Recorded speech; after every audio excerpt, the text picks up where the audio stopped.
We start off. Hey, you guys! We're here. We're shredded that internet. Indeed. Hello, everyone. Welcome back to the Monday Morning Murder Podcast. We made it. Monday morning still, at least where I am. It's 5 o'clock somewhere and it's 10:19 in Alaska. So it's still Monday morning. So thank you all for your patience. Sorry, we had some technical difficulties this morning. Hopefully we can just move past that. We're only 1 hour behind. So, hey, we're good. So I am your host, Faye Fire, also known as Erin. And this is my lovely co-host, Martha Misdirect, aka Miss Mandy, Mandy Misdirect. How are you doing this morning?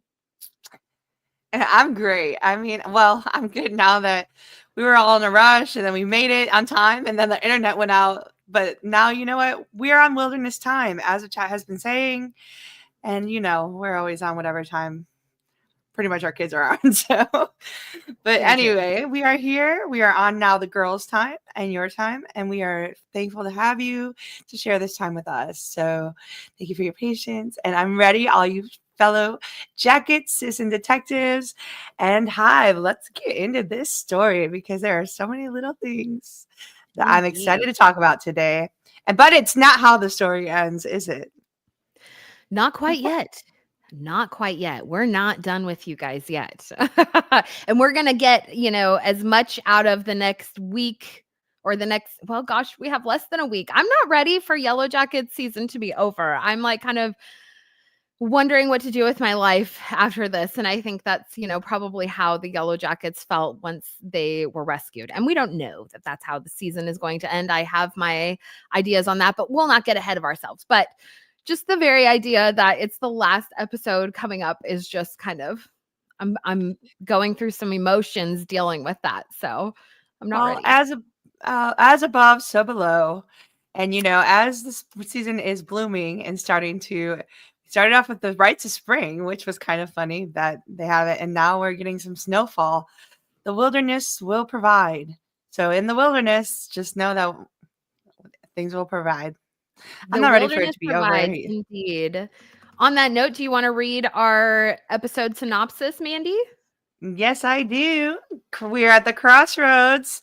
All right. I'll see you at the crossroads.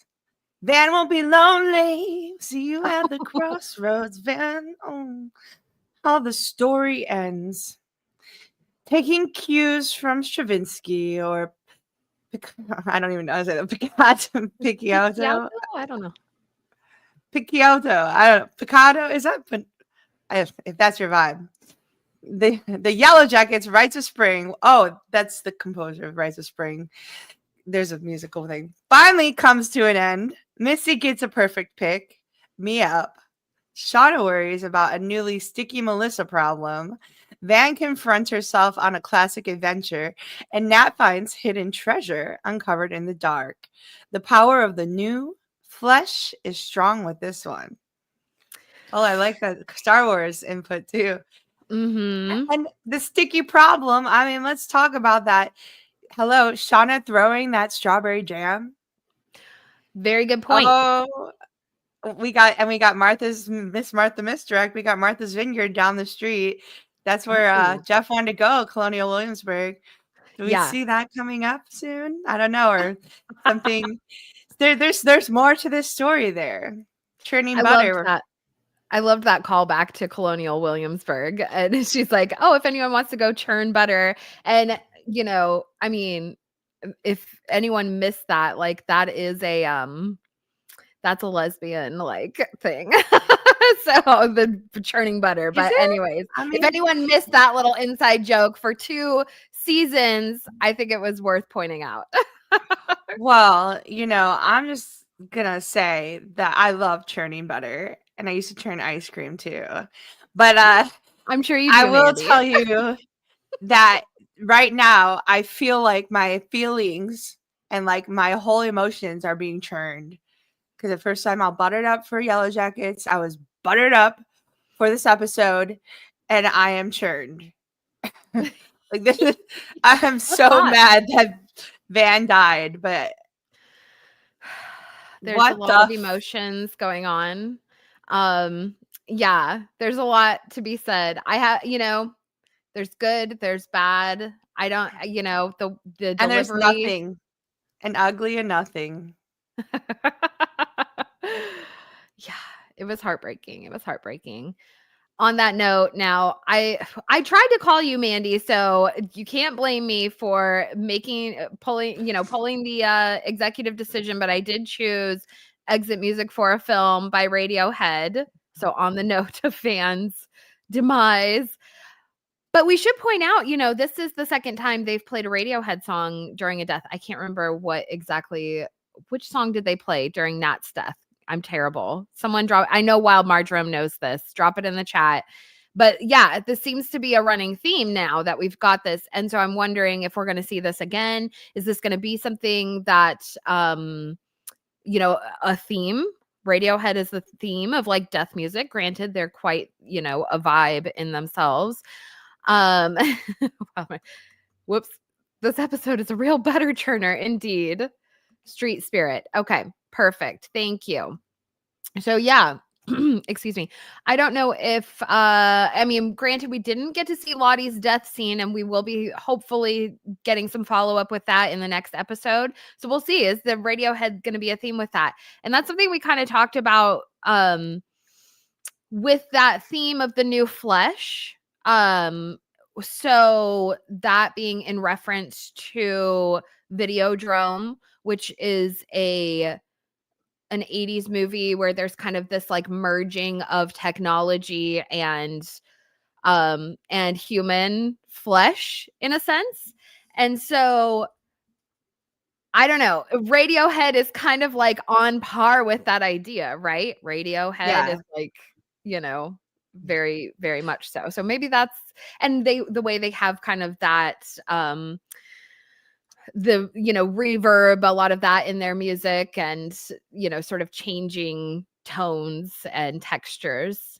I think it kind of makes sense with the fading out of scenes, which is kind of the vibe, the two worlds, the two realities merging that they're really playing with in season 3 of Yellowjackets. So Yeah, there were a lot of really great things. I actually dropped in the chat. If you go to tunefind.com, they have Yellowjackets, every episode breakdown. And this one surprisingly had more music than most of the episodes, except for I think the first one. But Glycerin, of course, was the Bush cover at the end. I mean, come on. That's like classic for me. And then hold on just for one more time, which for Missy and Walter, like, I mean, I really love that.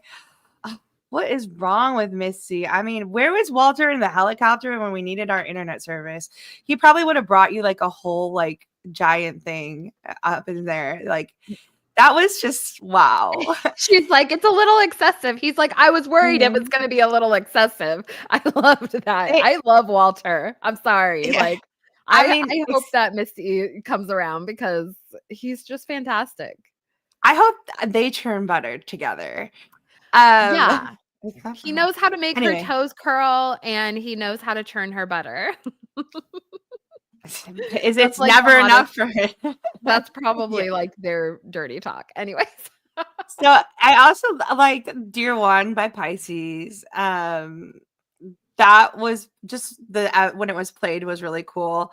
But my personal favorite this episode was Stone Temple Pilots because I'm a huge Stone Temple Pilots fan, Mhm. and also like right at that at the scene when it's playing for Callie and Jeff, and it's like Jeff's talking about the ladies who go to lunch. Let's do this. Jeff is having to fill in the space for Callie's mom because Shauna is gone. And we've talked before on the episode about parents and, my experience about that too, where you a lot of times with narcissists and a lot of times with psychopaths, which Shauna has clearly become the psychopath projecting dark triad this episode 1000%. She Jeff has to be both the parents now. And he's like, come on, let's go to a lunch. Let's go. He's finally taken his stand. So, like, between him and MVP, I call him my MVP this episode. I mean, Walter, though, with the helicopter, Carter hard to top that as MVP. But still, Jeff took the time, to have that moment with Callie to show her how to properly break down the nuggets, the breakdowns. To me, it was more than just that. He's breaking it down for her, and Callie's breaking it down for him, and that was just such a beautiful thing. And a lot of the Stone Temple Pilot, like that's one of my favorite songs. It helped me heal because it says, take time with the wounded hand because it likes to heal, and it's like I like to steal. Time likes to heal and steal, and that's what's been happening to them. So I just thought that was such a brilliant piece to put in there, especially when those two are finally coming together and having that connection and, healing themselves and understanding this full complexity of what it is to deal with their mother or Shauna's mental illnesses, and just dealing with the fact that they have all been secluded.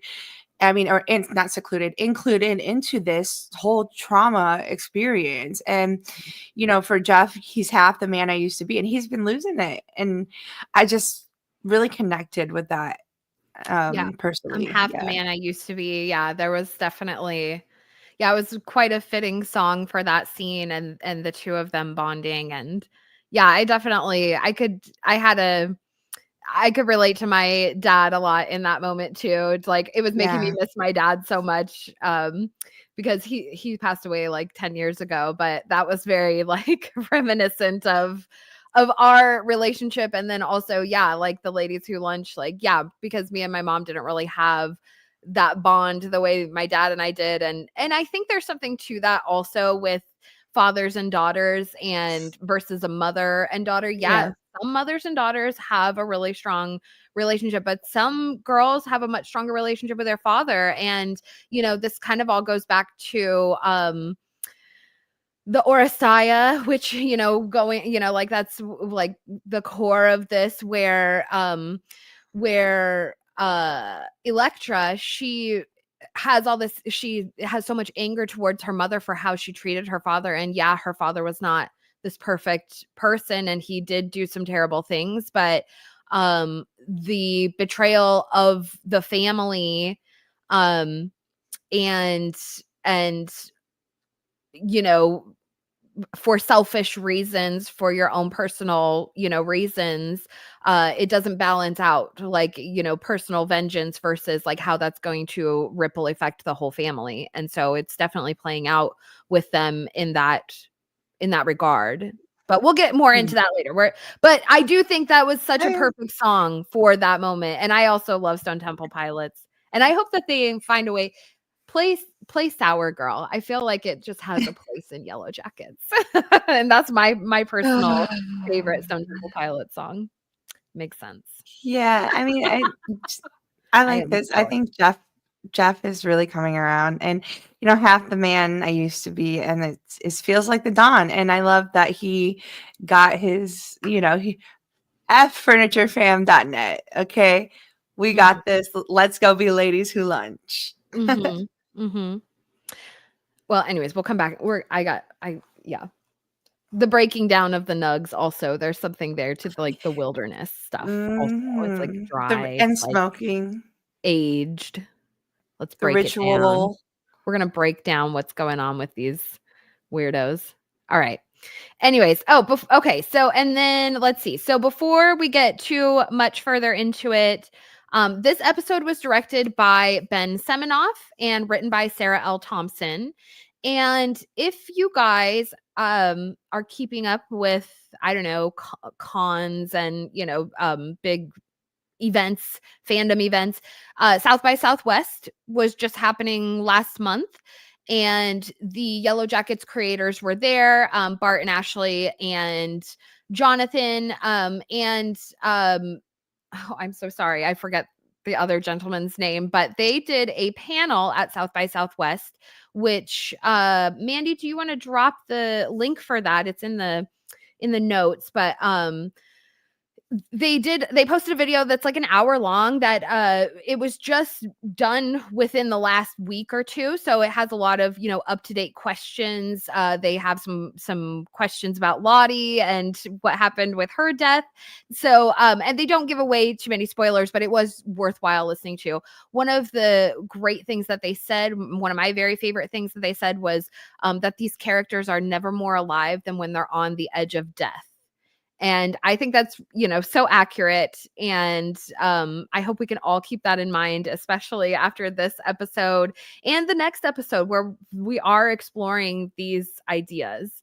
Um, it's a hard thing. Like Van's death is, well, we're gonna get into it. We'll save that for later once we get to it. We're gonna start with the teen timeline, and then we're gonna get to the adult timeline and kind of save the very exciting stuff for the end. So the meat and potatoes, pun intended. All right. So before we get into it, let's say hi to everyone in the chat here. Wild Marjoram did a 4-hour live stream on episode 9 with a guest, Seaview Circle.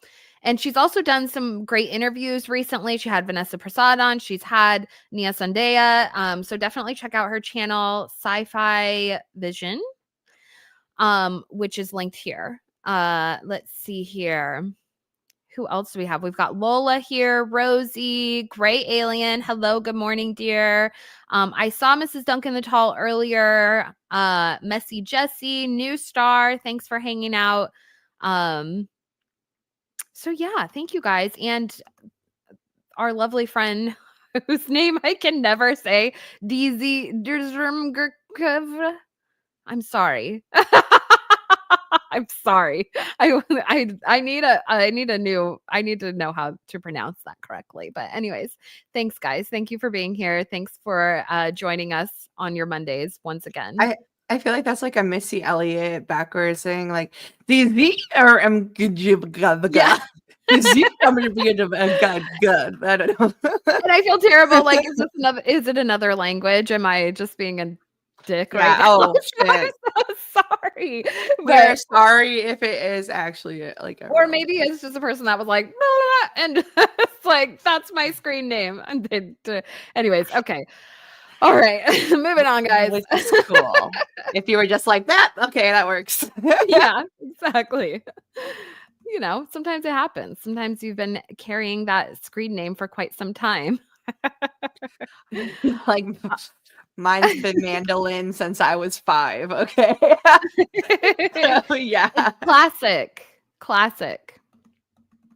All right. So we've got the teen timeline starting out. So it basically picks up right where episode 8 left off, where the girls are packed up. They want to leave. They want to head out and have Cody and Hannah guide them out of there. And Shauna, Ty, and Lottie are hanging back and they're like, look, no, we've got some stuff to clean up here. Lottie doesn't feel right about it. Shauna doesn't feel right. They just have this feeling. And we actually do see more of that. And I mentioned that a couple in a couple of episodes throughout season 3, that Shauna's intuition really seems to be heightened, or they're kind of emphasizing that throughout season 3, that she is more in tune with her intuition. And maybe it's paranoia, you know, it could be paranoia, but I think that it's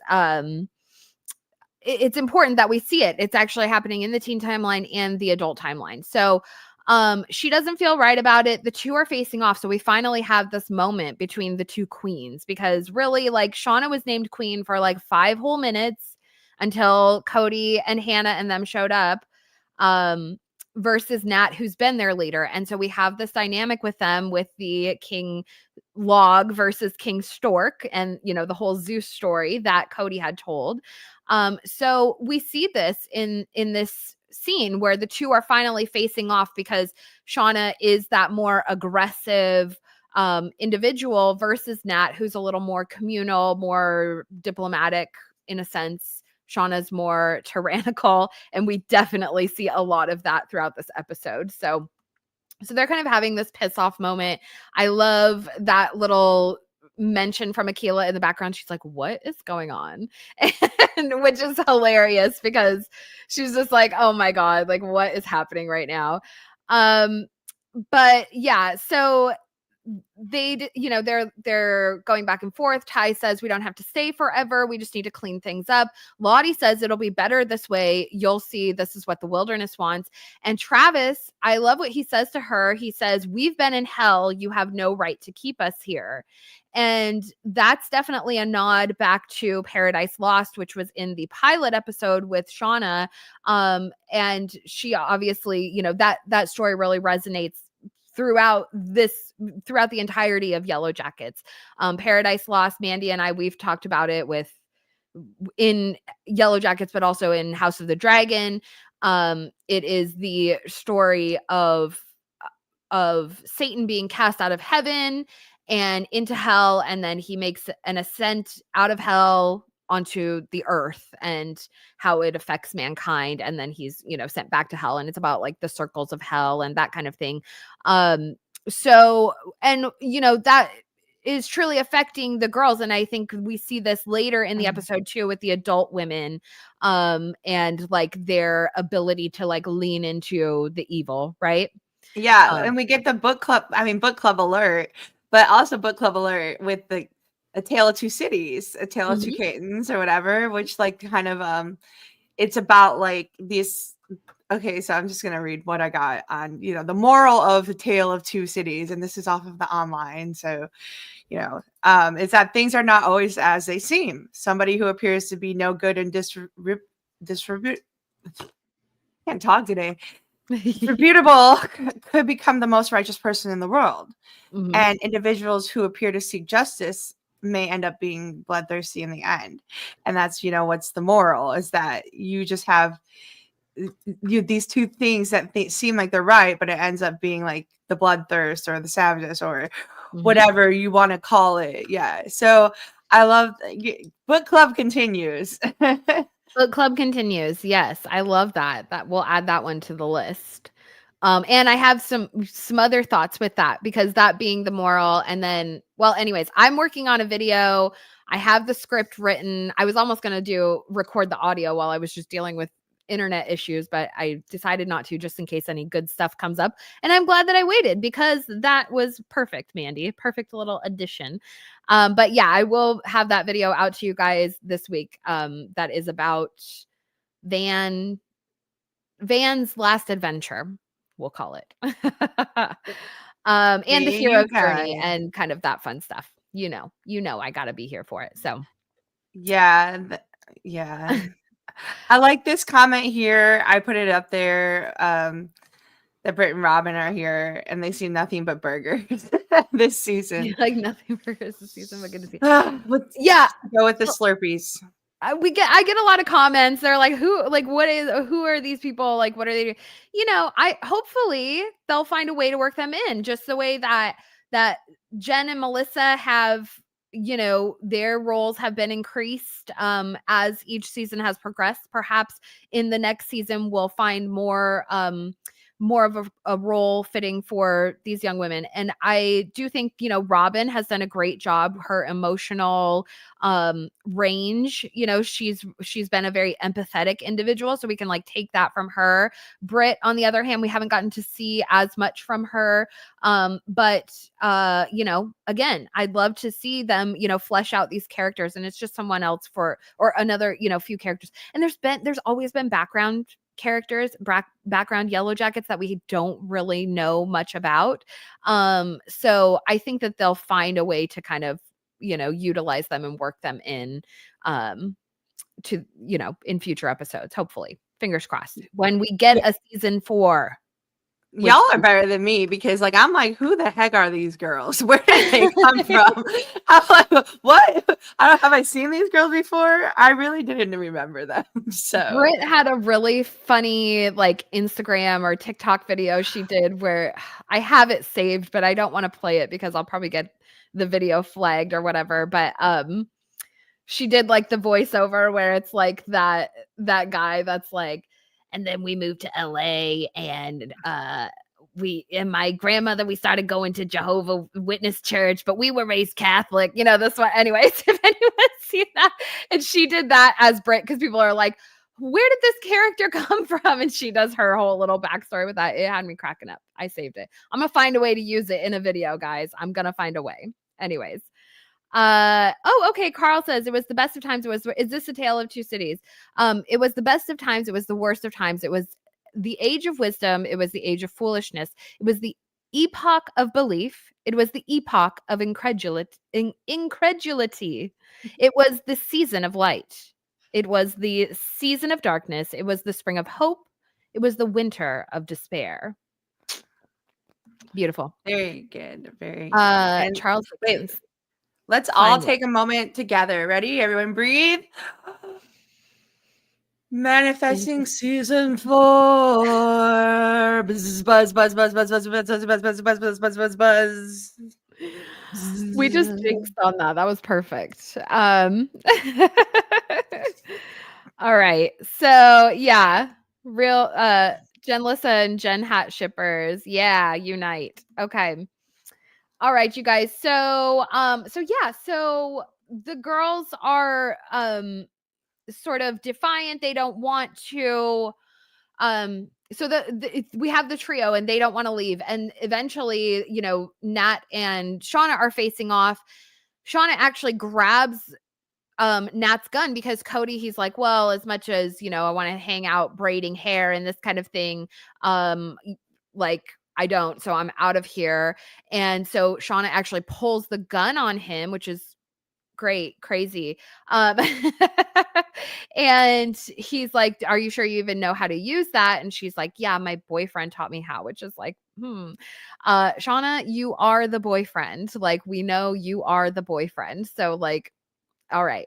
And I love that, you know, we need to remember back in season 1 when they were all practicing the shooting, when they were trying to figure out, you know, who's going to be kind of their huntress. And Shauna sat that one out. She was off writing in her journal and she's like, I don't think I'm meant to handle firearms. And I think we can see why now, because she's crazy. And I mean, if given a gun, she's gonna pull it on someone, and that's yeah. And later we see, you know, the others, they're sitting together and they're like talking and they're like, she wouldn't actually, you know, she wouldn't actually shoot someone, would she? And they're all kind of like in disbelief, like, I don't know. But yeah, so we see that we have these two groups that are now, even though they're in the same camp, we do have two separate groups that are starting to develop. So we have Team Crazy, which is Shauna, Melissa, Thaisa, and Van, and then Misty is hanging out with them, which is really interesting. And I have some thoughts on that. And then the others, love that name, which is Mari, Nat, Akila, and Jen. And so we see this division, obviously, with Melissa and Jen, who we know are best friends. Now they're kind of on separate teams versus like Ty and Van. They're on the same team, but Van might not necessarily want to be there on that team, but you know, she's doing it for Ty, and under the impression, like, she goes to Ty and she's like, you didn't mean that, like, we're gonna leave soon, right? But they decide to utilize Misty as sort of a double agent. And my question is she already playing that role anyways? Because Misty's whole thing, like, she's angry with Nat. Okay, she's angry with Nat right now because of what happened to Coach, because of Nat sort of taking it upon herself to take Coach's life. So yeah, she's angry with her, but like, in all reality, she is more in with that other group, you know, with Nat's group, and she's always been loyal to Nat. So I kind of am wondering if maybe she's already playing the double agent and just pretending like that she's so angry with Nat that she wouldn't, you know, that she doesn't want to have anything to do with her, kind of thing. Maybe it started out that way, but I think like Misty is a smart enough person that, you know, saddling up with Shauna is not in her best interest. Yeah, Double O Quigley over here. That was a great one. I love that.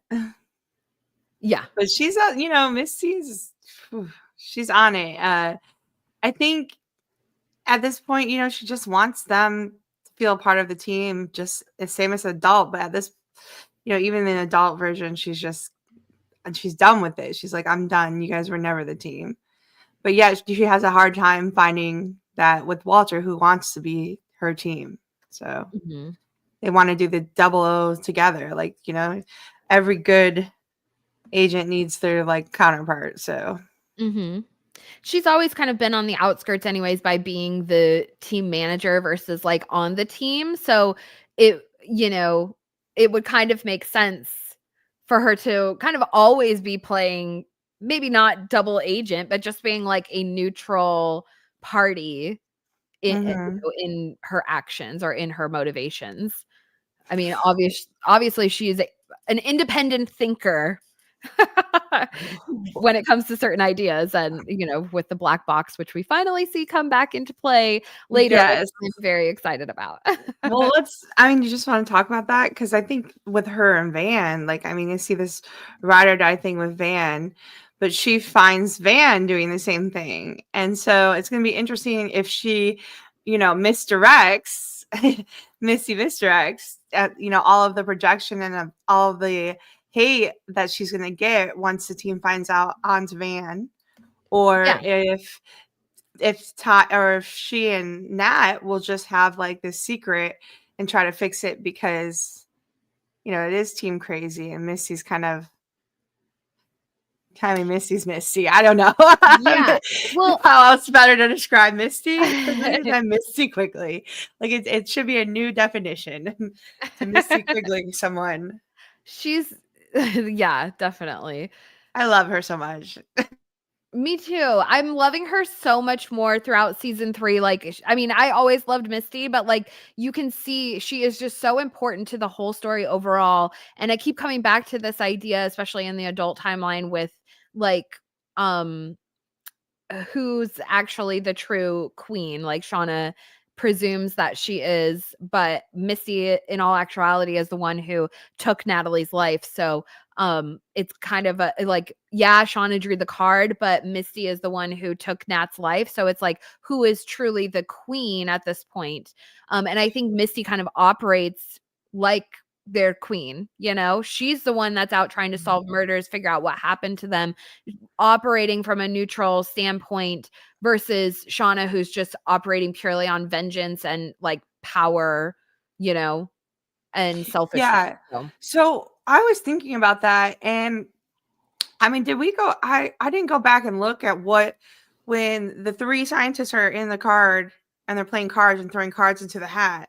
Like, does Hannah get a queen card? I Does don't anybody know think that? so. Let me Because look she's through my old flipping pictures. cards, right? And Let me see. she's I've got doing some older pictures that I can refer back to. Let me see to here. me, and I don't know, what do y'all think in the chat? Like it seems sense that Hannah at the end of this episode, not just for Shauna's trust, but like she wants to be a part of this. She genuinely does. I don't know if she was acting in fear of dying because she did get threatened, or if she really wants to take this whole thing to the next level for some selfish reasons to win like an award, because it's extremely fascinating how they survived. And she is really kind of like, wow, this from a science perspective, from an anthropological perspective, how these girls have traveled, what they've done. And we've talked about, this, just going from surviving in the wilderness to maintaining this like harvest and gathering or hunting and gathering to being a harvest group to, they're showing all these signs and yet still doing all these kind of rites of cannibalism and these women together. It's really truly, it is from science perspective, like so fascinating.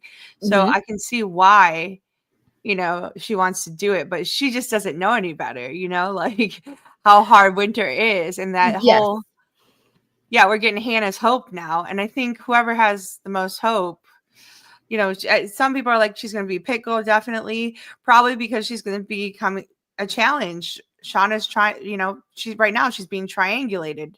She's being Mhm. triangulated with Melissa. Hannah's being triangulated with Cody, and Shauna sees it too. And like, she's being used as a tool but she could be the tool to get them out of there, you know? Like it's so wild, this episode. It's like so wild.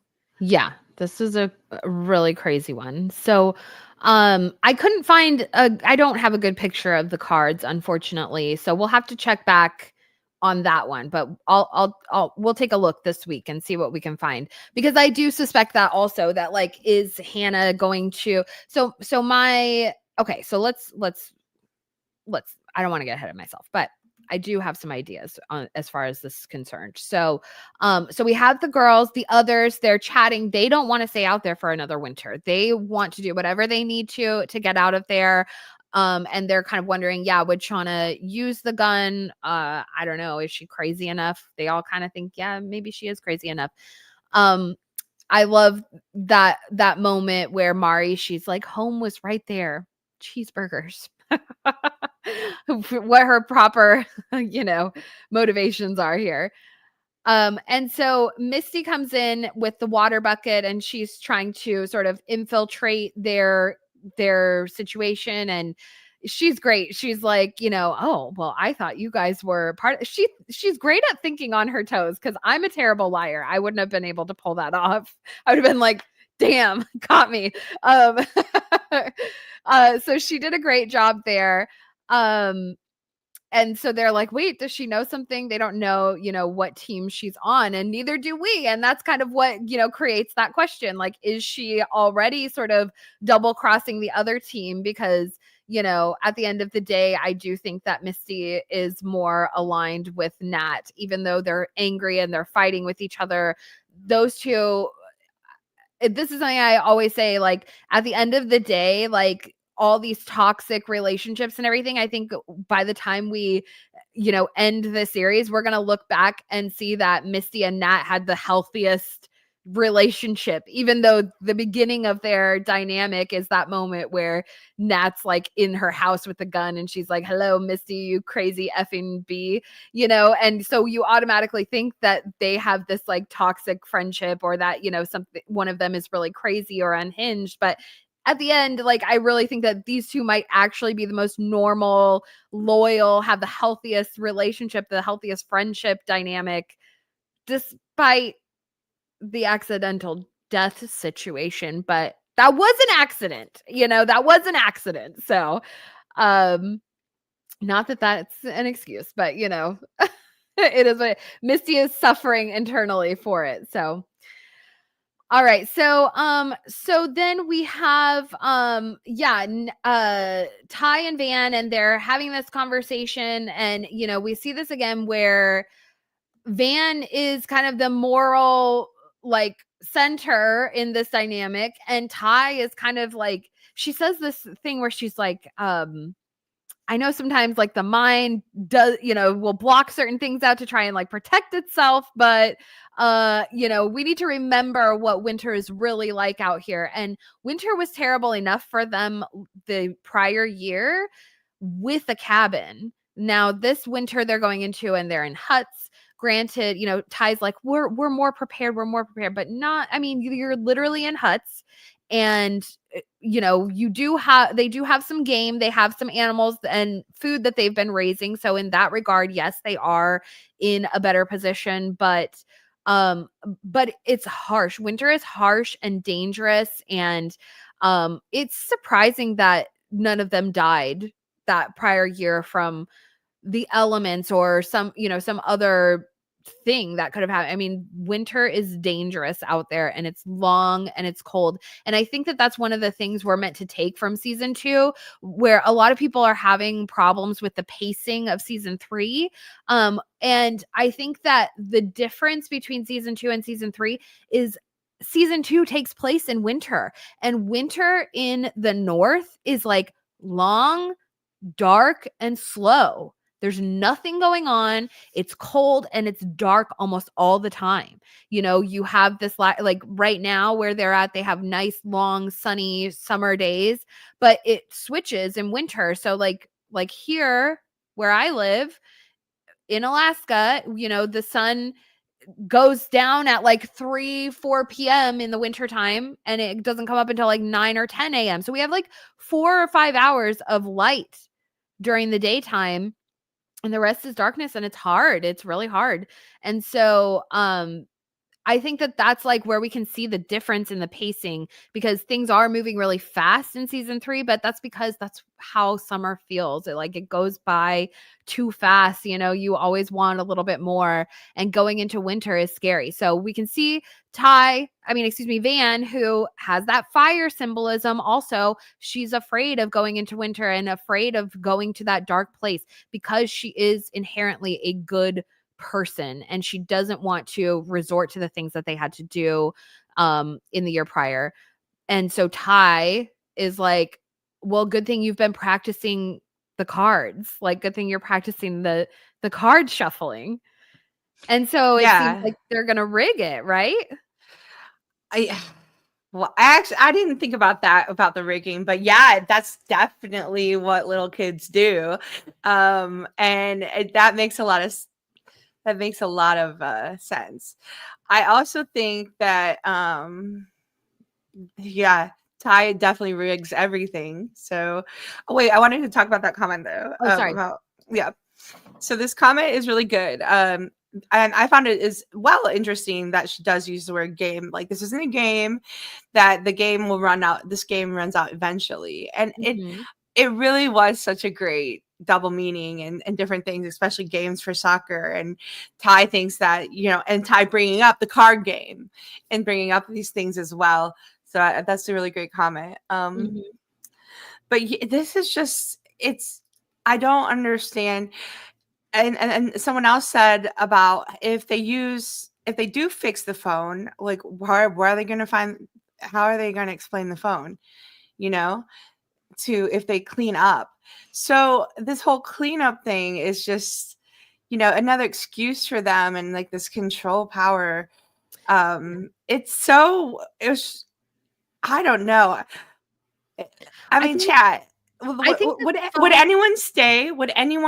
Does anyone agree with Team Crazy that wants to stay? Like, would any of you ever do that? I don't know. Like, it's a tough call, because I can somewhat see, okay, we know more about Lottie than like most of the rest. Like, Travis is really the only one who knew that Lottie was like on medication and had been seeing a therapist. So he has a much broader, you know, perspective on her.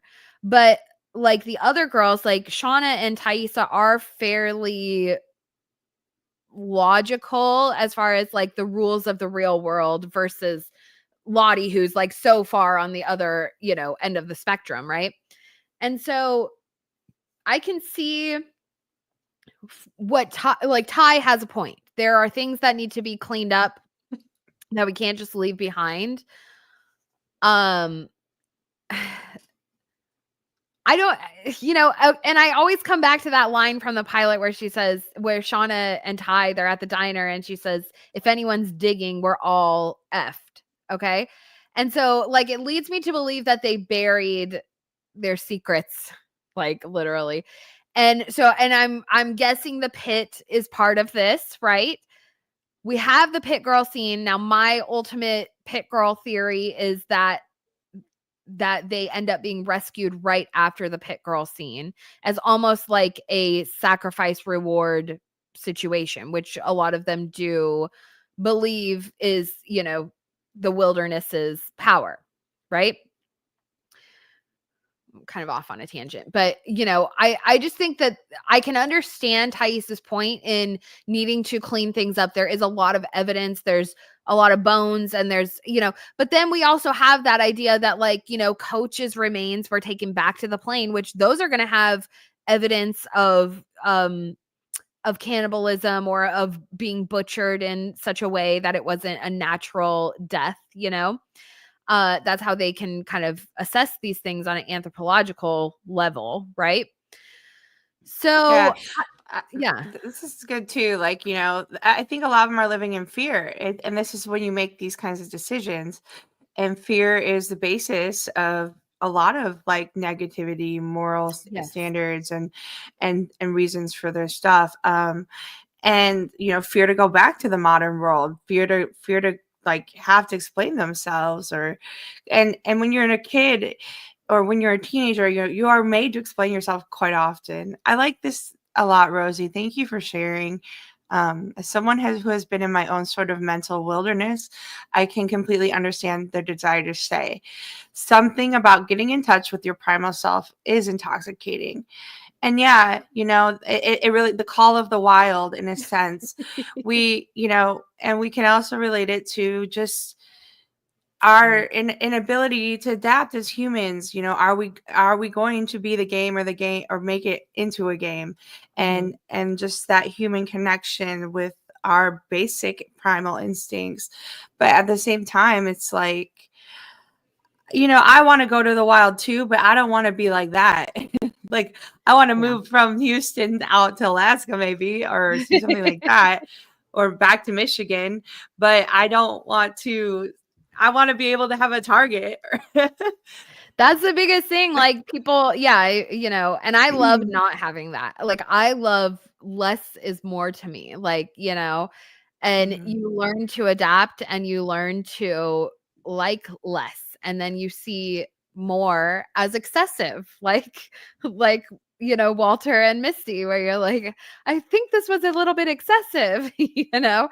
And Mhm. so, you do, yeah, you adapt and you become comfortable.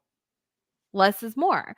And so, yeah, I think that this all kind of balancing out with how the story ends, and like with this thematically all being tied to Van, and Van being the storyteller. So this being a game, or being, this hero's journey, like all of this is kind of woven together um through her character. And I love that. So This is great here too, that the bear and Cody initiated the third eye awakening, and they had to stay in the wilderness, and they fouled the wilderness, like they took a death without necessary.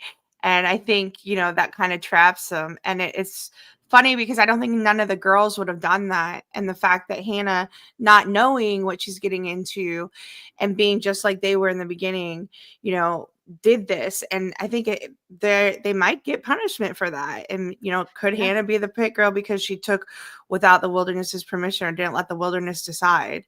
Like, I Mhm. mean, or are they going to look at like, that was the decision. So there was See, also that's yeah, I think there's like a the divine Odin reference. some yeah, definitely Odin, and that comes back to like all the male deaths. Like, they're all kind of connected to that Odin imagery, or the hanging man, or the third eye. Like with Odin, he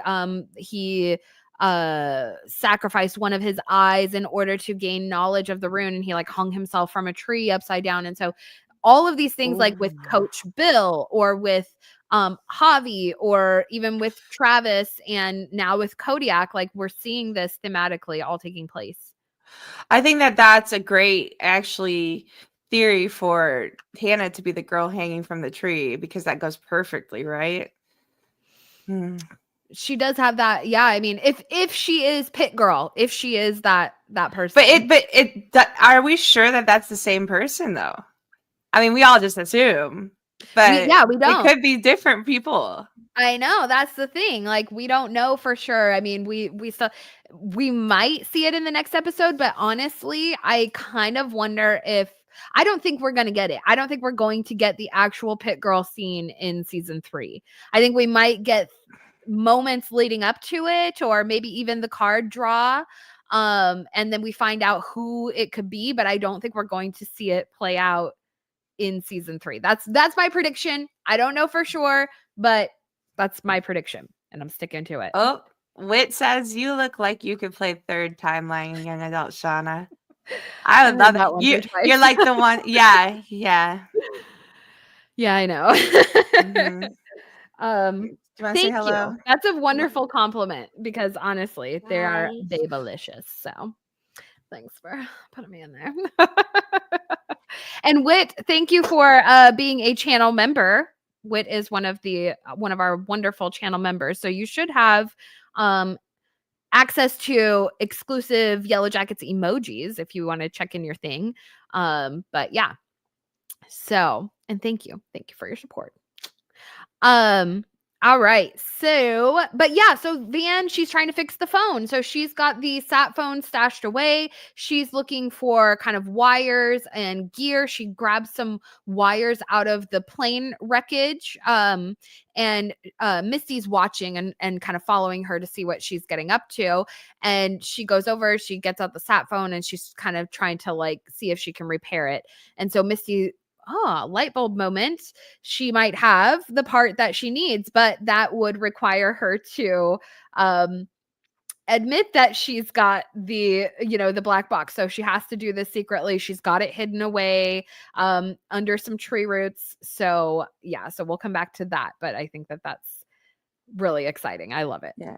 I love this comment because this also comes a lot into trauma abuse and narcissistic abuse and things like that, where you become a victim and you have to stop being a victim and a survivor. And, that's just a beautiful comment. That's a good point. I love And then, it. but then is there like there's another step to that. So you go from being a victim into a survivor into a predator, really?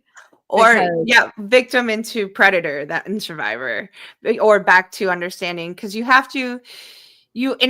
It's called intermeshing, where and then the jersey mesh shirts, where they go and they end up being like Ty and Van are actually great examples of how they intermesh, where you end up taking on a lot of those personality traits just have to defend yourself, to fight back just how they fight, because you have to fight how they fight. And maybe maybe we're gonna see that, and we see that with Hannah here. Hannah's already just intermeshing and interwoven. And what also was really good with this scene too is that Hannah was saying, like, playing imaginary games with her. I think she was playing So Hangman, wasn't she? yeah, but they were also. She's like, oh, Odin. okay, well, let's play pretend. Let's put on the TV. Like they were playing, like it was just they were playing imaginary games, and yeah. So anyway, let's move forward. Yeah, so we have this scene. So and yeah, and then they're talking about, well, I love what Melissa says. I would get what did she say? I would get shot again just to watch The Real World, which I thought was like such a fantastic line, it's such a perfect embodying their whole, because the real world is not the real world at all. But I love that they call it that. And it was so popular at this time. Like, this was probably, what was happening in 96 real world? Was that Seattle? Like, come on, guys. Well, she just the real, and she actually talking to go back to real world though. Like, yeah, not just totally. a show, another one of Mhm. those great puns and plays on words. We love you, writers. We love you, writers. But yeah, so and then she's like, no, we're watching Nickelodeon more often, which, hey, so were we probably at that point in time. And so they're kind of bonding and conversating, and Hannah tells Melissa that she has a daughter that's 10.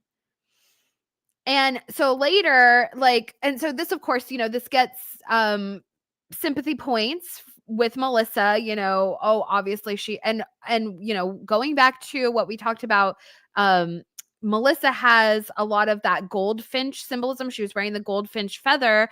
Hannah's last name is Finch. The goldfinch is a bird which is associated with Christ, because it said that the goldfinch plucked a thorn from Christ's crown, and his blood spilt onto its feathers. And that's why they have red feathers. And so this connects the goldfinch to resurrection symbolism, to passion, and to there's one other, but anyhow, but the resurrection symbolism, I think, is really important, especially when it comes to Melissa. So anyhow, so they're having these bonding moments. We learn that Hannah has a child. She says her daughter is 10. But then later, Melissa goes back, Shauna comes up. We see Shauna coming up, and she's like, oh, I hope I'm not interrupting anything. Like, okay. And so Melissa runs off after Shauna, and they kind of have this confrontational moment, and Shauna is basically accusing Melissa of being a fool. She's like, how could you fall for her lies. Oh, and which is so ironic coming from Shauna of all people. Like, how could you believe that? Like, Shauna thinks that Hannah is lying to her about having a child and using that for sympathy points when Shauna literally lost her baby and is acting like a psychopath, but using the fact that she lost her child as like her reason to like as for sympathy points so that she gets to run around and act however she wants to act because she lost her baby, and so therefore no one wants to stand up to her because they feel bad for her. And that's kind of the basis of Melissa's like relationship with her. When she initially went to Shauna, she was like, everyone's afraid of you, but I'm sorry for the things you had to go through. It was like the only person that kind of showed her some empathy in that moment. Well, But definitely triggering for her as well, yeah, triggering the fact that like Melissa's caring about the baby and yeah, Shauna she just has no F's and she doesn't care about anything at this mhm, point. And it's the same thing with the adult timeline. Like she's again psychopath, like is literally a psychopath. She's projecting everything that she is onto Melissa. But I mean, I'm excited to see season 3, like that we're gonna see that intermeshing, intertangling, and these three with the triangulation is gonna be next level. And I mhm, think that it's gonna create this huge like rip and gorge between Hannah, who has her child and is treating them like children. And one of the comments says something about that, like how she has the natural mother instincts and she's been a mother, but at the same time, Shauna, she's trying to be that for the tribe, but in a hard sense. And it's so deep. It's traumatizing. It really is. And when I think about personally, about that and just how she doesn't know how to process the loss of her child. mhm, And so she's just like, so what? Who cares? Like, it's like, yeah. It yeah. escalates so quickly, and she is like so vicious to Melissa over it. And like that's the whole reason that she needed Melissa or valued her in that moment, was because she's an empathetic individual, and she was, she showed her kindness when she needed it. She was the only person that was really, there showing her kindness. Um but Well, then, and then at this moment, she turns on there's just something very, like, Jackie about the whole thing, and especially, like, Melissa's holding Jackie's blue blanket, which Mari also, used after she got back from her descent into the pit. So there's something there, like, they're fighting, and it's almost like this is a replay of that fight between her and Jackie, where Jackie, like, mhm, you know, goes out, storms out of the cabin and goes outside. Um 100%. And also that whole you're nothing. Mhm, Because right now she feels like her baby, resorted to nothing. And that's that was triggering for me because like I don't know, like I've had to deal with this from like the narcissist abuse, and I've been called nothing so many times and felt like nothing. And when someone you really love calls you nothing, and when you give all that attention to, and I really do think that Melissa did love her, but just it really just reduces you down to nothing. And I think we're going to see a struggle with that in her character and her timeline. Um, just because like everyone you look up to, she admires, she respects, she's doing everything she can do for Shauna, going out of the way, making all these little things, nesting for her, cleaning up after her, making her knife stuff, slitting Ben's, doing the dirty work for Shauna. And here we are, you know, Shauna says, "You're nothing. mhm, You're nothing." And it's so like degrading, demoting, and mhm. a doormat wife, that's what it reminds me of. Well, I hope And the then opposite. and then oh, Oh, sorry. well, I But hope the the opposite doormat is oh, god. Sorry, you go, you go. but the doormat wife, like she's here being Shauna's like little wifey, and she's being a doormat. And then here we see In the future, the opposite. And Shauna comes out finally out the closet, by the way, you know. But it was, she's jealous, and they have homemade strawberry jam. And then you see in the future, like, she's like, well, your wife, see, you should have put the gas in the car, says Shauna. Like, she is so hypocritical and Mhm. just delusional, and everything that she's been told to do, she's just projecting and misdirecting to someone else. And it's even this nothingness, and she Yeah. feels like nothing, and that's really how Shauna feels. And it's Well, and we sad. also, like, so Shauna is so crazy, and she pulls the gun on Melissa, and I mean, and again, this is insane. Like we said, like, she's just pulling the gun on whoever. Like, she was not meant to handle firearms for a reason. But she pulls the gun on Melissa like a crazy person, and Melissa basically is like, I dare you.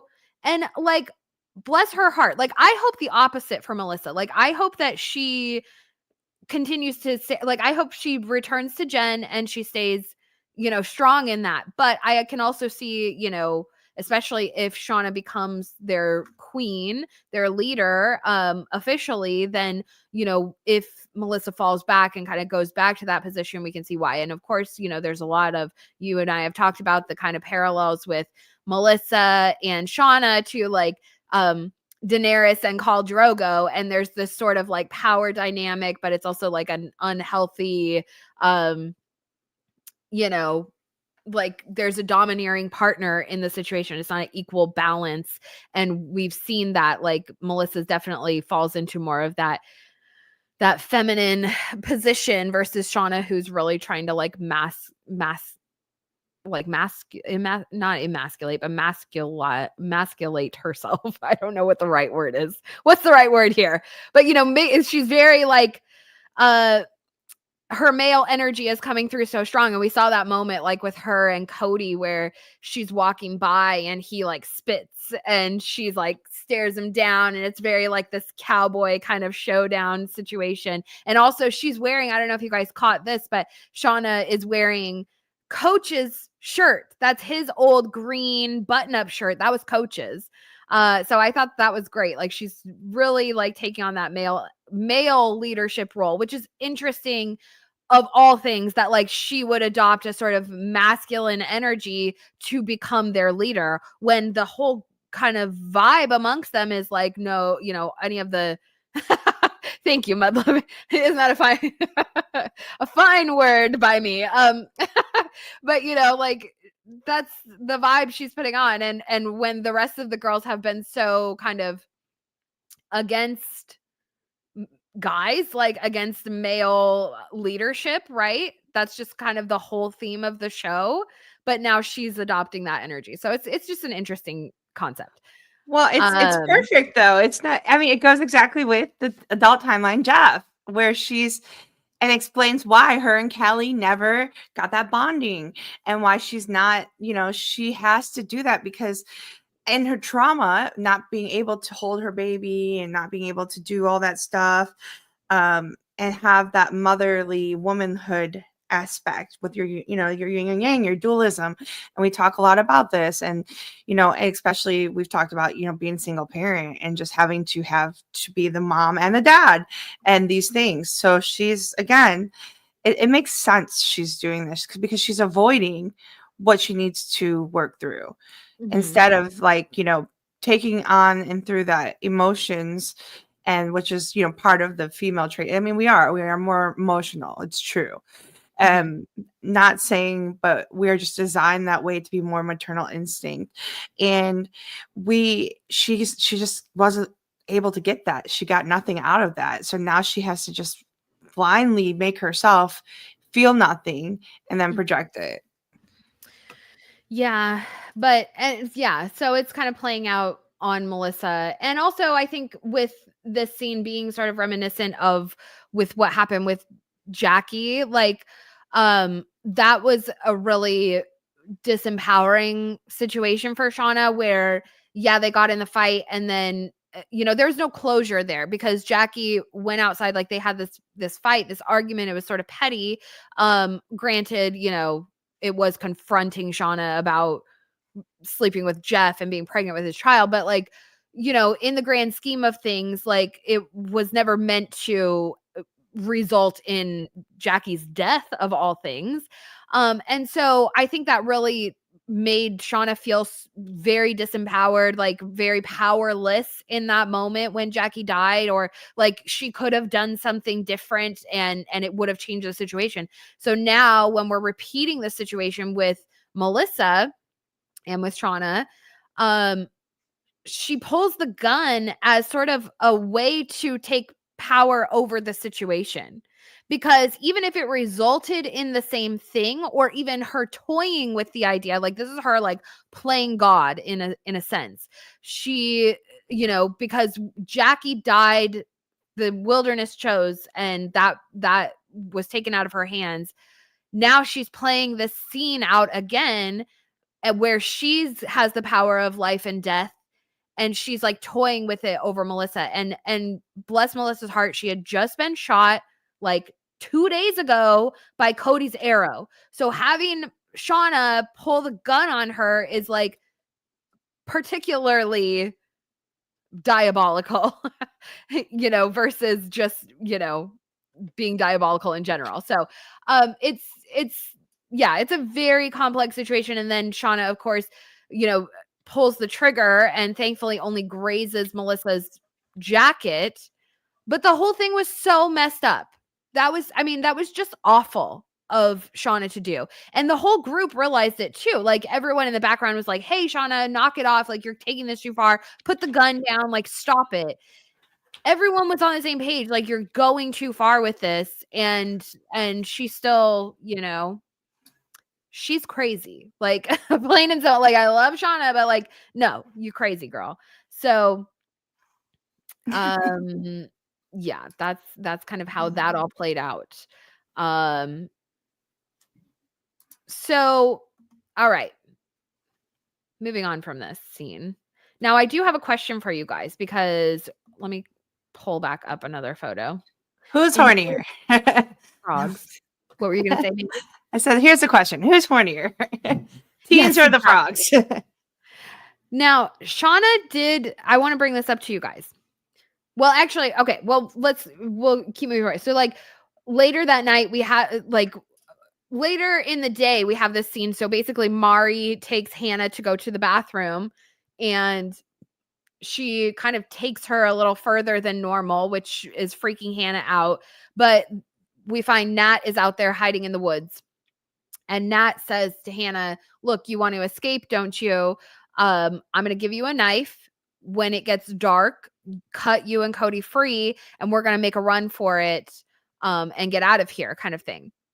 So that's like a great plan. But then, so later that night when this is all playing out, like Hannah and Cody are in the bird pen, and they're sitting there trying to, figure out what they're going to do. And Hannah, she's really nervous. She's like, oh, I hear something. Like, she's just extremely nervous in this situation. Mind you, like Cody, he feels fully confident, and I would trust him. Like in this situation, I would put my trust in him. Like that's me, damsel in distress over here, but I'm going to trust the wilderness guide. That's just me. So he's like trying to kind of boost her up. And he's like, remember the story you were telling about your daughter? Like, don't you want to get home to her? And she asks him about his coat, which had the name label, which said Eric Chong. And he says, what? I just got that at a thrift store. But for some reason, it's like bothering her. And so then Shauna, like, they're about to like escape, and Shauna comes up and she catches them, and she's like, I knew you guys were going to leave. So Hannah turns around and she, makes this sort of split second decision. I don't know if it was split second or if it's something that she had in mind for longer, if she was already planning on, kind of pledging her allegiance to Shauna or what have you. But she makes the decision to turn around and stab Cody through the eye, which completely eliminates any possibility of having someone who knows their way around the wilderness guide them out of there. Now, here's my question. We have this conversation of like with Hannah and Melissa where she says this is the most interesting case of survival that I've ever observed. And she's really interested in like their sort of wilderness dynamics and how things are played out. And also she's telling Melissa the story. She has a daughter, a 10-year-old daughter at home, and they watch Nickelodeon or what have you. And Shauna accuses her, oh, she's just using that story for sympathy. What if Shauna is actually right? What if Hannah is actually using the story? We still don't know. Now, the only kind of mild detail that we do know is that Hannah raised her daughter. She was a teen mom. She had a teen pregnancy, and she supposedly raised her daughter, or her daughter grew up with another name. Like, she didn't raise her. It's not Alex Finch. She has a different last name. So I've kind of theorized, like, we didn't know if maybe Hannah put her up for adoption. So maybe she did. Maybe she did actually put her up for adoption, or someone else raised Alex. Because I would think that 10-year-old Alex is going to know this story of her mother going missing in the woods. And that's going to make things even more complicated when it comes to like her and Melissa having this relationship, even if Melissa has like created this false identity and all this kind of stuff. I'm just kind of inclined to think that maybe Hannah was lying, and maybe she wasn't raising Alex. She was using that as a story to gain sympathy points. And because she wants to stay out there and observe the girls, and she's willing to put her life in danger and potentially mortal danger, just like the rest of the people in her party, they've died. So nobody knows, like, she's basically relying on this idea that someone's going to come and rescue her specifically. She's like, okay, the university I'm working for or who's funding me knows that I'm out here. Eventually they will send a search party, and eventually they will come and find me. However, in the interim, this is the most interesting case of survival I've ever seen with these girls trying to survive out here. And I want to take advantage of all the time I can to observe them and see what this is about. And therefore, I'm willing to kill to become part of their group, because that seems like that's an initiation process. She seems like when she did that, she's like, I like this comment about it seems that if she asks if Shauna was captain or who's the captain, Hannah's all like, I am the captain now, Yep. kind of vibe, like, here we go. Absolutely. And I do like that, recognize she's wearing the teal, which we know is the color of, like, ancient death symbolism. She kind of does have a death representation. She has her spiritualism colors on there. Mm-hmm. And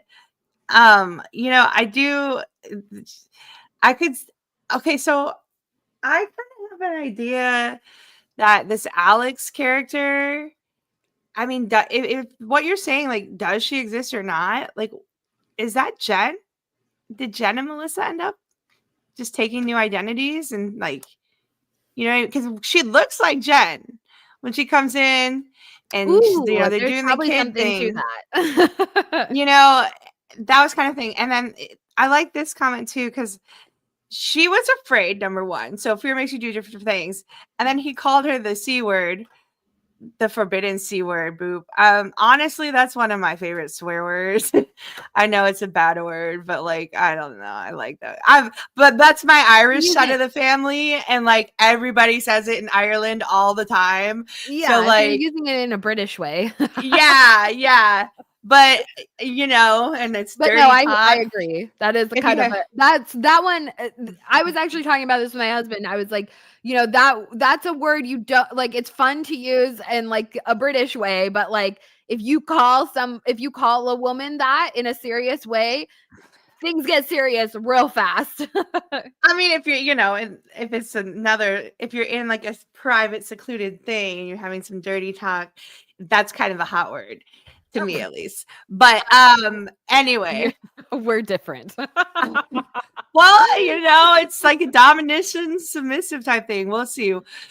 It's as long as you have agreement that to have the word, what's the word, permission? Do I have Yeah, your a acknowledgement safe to word. use this word? But anyway, despite what you think, she got really mad about it. And I had read a little article saying that like he said that as just like one of the takes, and then it really wasn't actually in the script, but they were like, you know what, that kind of works because it does. They knew that it would piss everyone off in a Yeah. sense. um but I'm very sad for the loss see, of like, Kodiak. okay, see, He's like so I important. just, this is the perfect comment because it's like too much odd writing. Suddenly, he felt it was flirting and then being playful. Then, obviously, Hannah does not agree with that in their sex play. So, well, I'm with Hannah. she's with Hannah. I mean, it's inappropriate, definitely, but in one or two appropriate times, it was really hot. So, if you say like, we're not gonna go there. But Anyways. anyway. But yeah, so I don't know. No, I mean, I no think judgments. Okay, there's no something judgments here. there. I don't know. I think there's something there with the potential that yeah, that I mean, this was all like very intentional on her part. She wants to observe the group and take, as much time as she can to collect data on the I mean, if you think about it, if it all worked out for her, and she was able to report on this when she returned, if all the things played out to, best case scenario, and she did make it out of there, she would probably be a very prominent um what do we call I mean, would this be anthropology? I mean, granted, she went out there to be a frog scientist, but like when you come across the scientific, things, she's going to take advantage of it to study it in a scientific, objective way. And so, like, coming out of there, she's going to probably be on par with like Jane Goodall or something, where she's like, I've been studying the apes and living amongst them. Like, this is kind of, she went through their initiation, or like living with some like tribe or something of that nature. Like, she would have such a story to tell if she were to make it out of there. But that's a big if, that's a big if. That's if you survive winter, if you survive the politics of the, whatever they have going on, the wilderness, justice system that they have, if you survive starvation, if you survive, the harsh winter cold, if somebody comes to find you, if they are able to find you because they weren't able to find the girls. I mean, all of these ifs she was willing to bet on, which kind of leads me to believe that she probably doesn't have a kid at home, because I don't care if it were me, all the ifs, it's not gonna outweigh going home to your kid. You're not gonna stab that opportunity in the eye. So I am inclined to believe that Alex is not at home waiting for Hannah. I could be wrong, but as much as I don't want to say Shauna is right, I think Shauna might be right. So Yeah, especially as Shauna doesn't want to leave because of her kid being there. yes, So, it's a good parallel. yeah, it's Mhm. extremely. But some this just show it also could show you how narcissistic that perhaps Hannah is. She's not the voice of wisdom, or she thinks that like science is more important than her child and the discovery of science. Because I mean, there are a lot of scientists and anthropologists that like put their life on. I mean, Indiana Jones, or for the discovery of all mankind, or she's an explorer in a sense, and she's doing things, and she put her whole life into finding these frogs and doing something that's never been done. So in a way, she's kind of wanting to do that. So she feels scared that her whole life's work is going down the drain too. And then she Mhm. finds a new opportunity and jumps on it, literally. Mhm. Yeah. I think that we might be onto something. It should be interesting to see how it plays out in the next episode, because it seems like she's going to be taken in as, one of the groups. So, yeah. So we have this fantastic sort of sequence between Travis and Lottie, and Travis, they've found the pit. Now, I don't know if Coach had told them or Mari had showed them or if they just discovered it on their own, but they're going to start utilizing it. We've seen these scenes all throughout season 3 of Shauna sitting around at the camp sharpening stakes. Now, I don't know if those were being used for like various purposes. Obviously, they're building their camp, so it might just be one of those things, just like chopping wood. It's like, we've got to sharpen some stakes to stick them in the ground for this, or, you know, whatever. Or as we see with Travis, he's utilizing the stakes in the pit to make a tiger. What's called a tiger pit is the actual title of that, where it's the pit, but then they have the spikes at the bottom to impale their prey. And you can use this. Obviously, this is a great tool to have out there in the wilderness. They could be catching game. They could be, you know, deer could fall into this, bears. I mean, all kind of game could fall into this pit and, you know, be trapped and killed for food. So, but Travis is using it for a different purpose. Now he is, as we said in that kind of opening sequence, he says, "We've been in hell. You have no right to keep us here." And he's had a quite complicated relationship with Lottie throughout season 3. You know, it started with her kind of force medicating him with mushrooms and having these psychedelic trips to get in touch with the wilderness, because she was unable to get in touch with the wilderness because the whether it's just delusions or her being severely beaten by Shauna in season 2. I mean, there was a variety of things, or even her resistance to consuming Javi's body, which is a gift from the wilderness. You know, there was something to that we kind of discussed. But regardless, Travis is sick of her shit. He's like, we got to go home. And the thing about it is, you know, the only people who want to stay in the wilderness are the people who don't have something to look forward to back home. Like with Taissa, she is afraid that she and Van are going to have to break up. With Shauna, you know, her baby is still out there, buried out there, and her best friend is dead. You know, she really doesn't have anything back in the real world to look forward to going home to. And with Lottie, you know, she's going to be labeled a crazy person, potentially a murderer, just depending on what sort of information gets out. With Travis, he does have something he wants to get home to, and that is his mother. And I think that that's really important to remember. Like, he crashed out there. He's with his father and his brother, both of whom have died out there. So his mother is back at home in the real world thinking her whole family had died in this plane crash and she never, you know, got any closure for that. And of course, it would be extremely important for Travis to try and get home to her and like give her a hug and just say, "Mom, I'm alive, you know, everything's okay."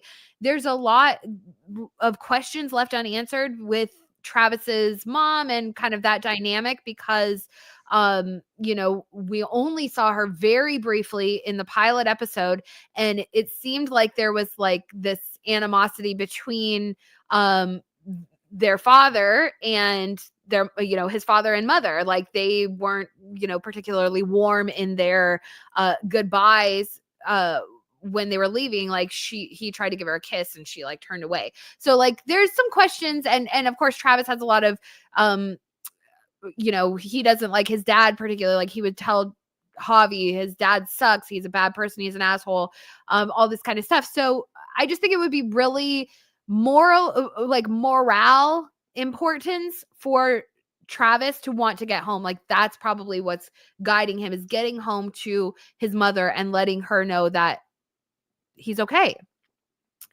And that's probably keeping him going, you know, keeping him alive, keeping that motivation there to keep him alive for another day.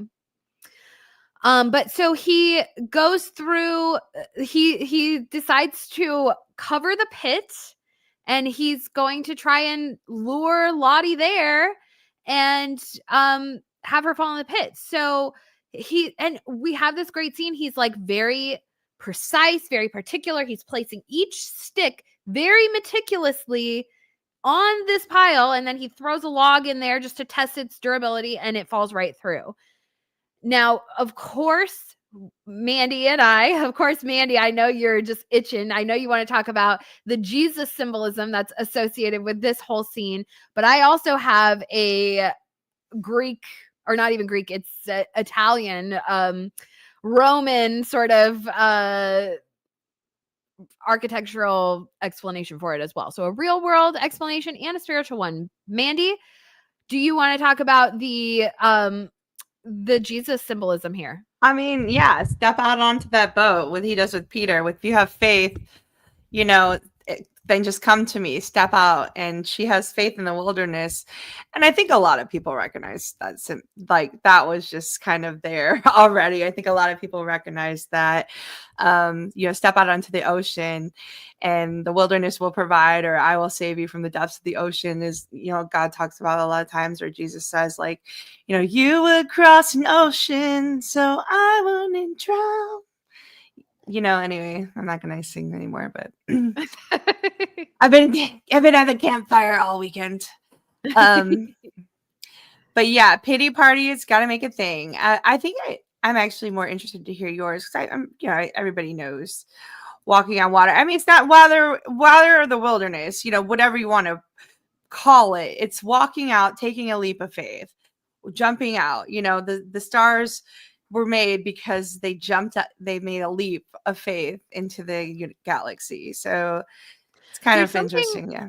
for me with the, obviously we talk so much about the descent, the descent into the underworld, which is associated with the pit and also with the cave, and also, obviously the underworld with death in general. Okay. But like with Jesus walking on water, he was dominating like the firmament, right? He was dominating the sort of watery realms, right? There's like something to that with like God, and I'm not, the most well versed on this. Mandy is usually, much better about this. But like there's this domination of like a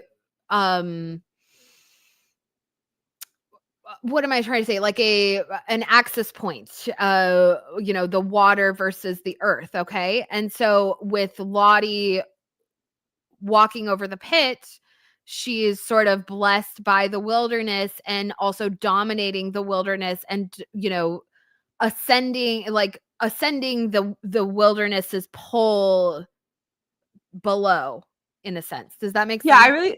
I really like that, actually. Like the fact that she has, and what does she teach in the scene where she's teaching about the death, the kind of way, of death.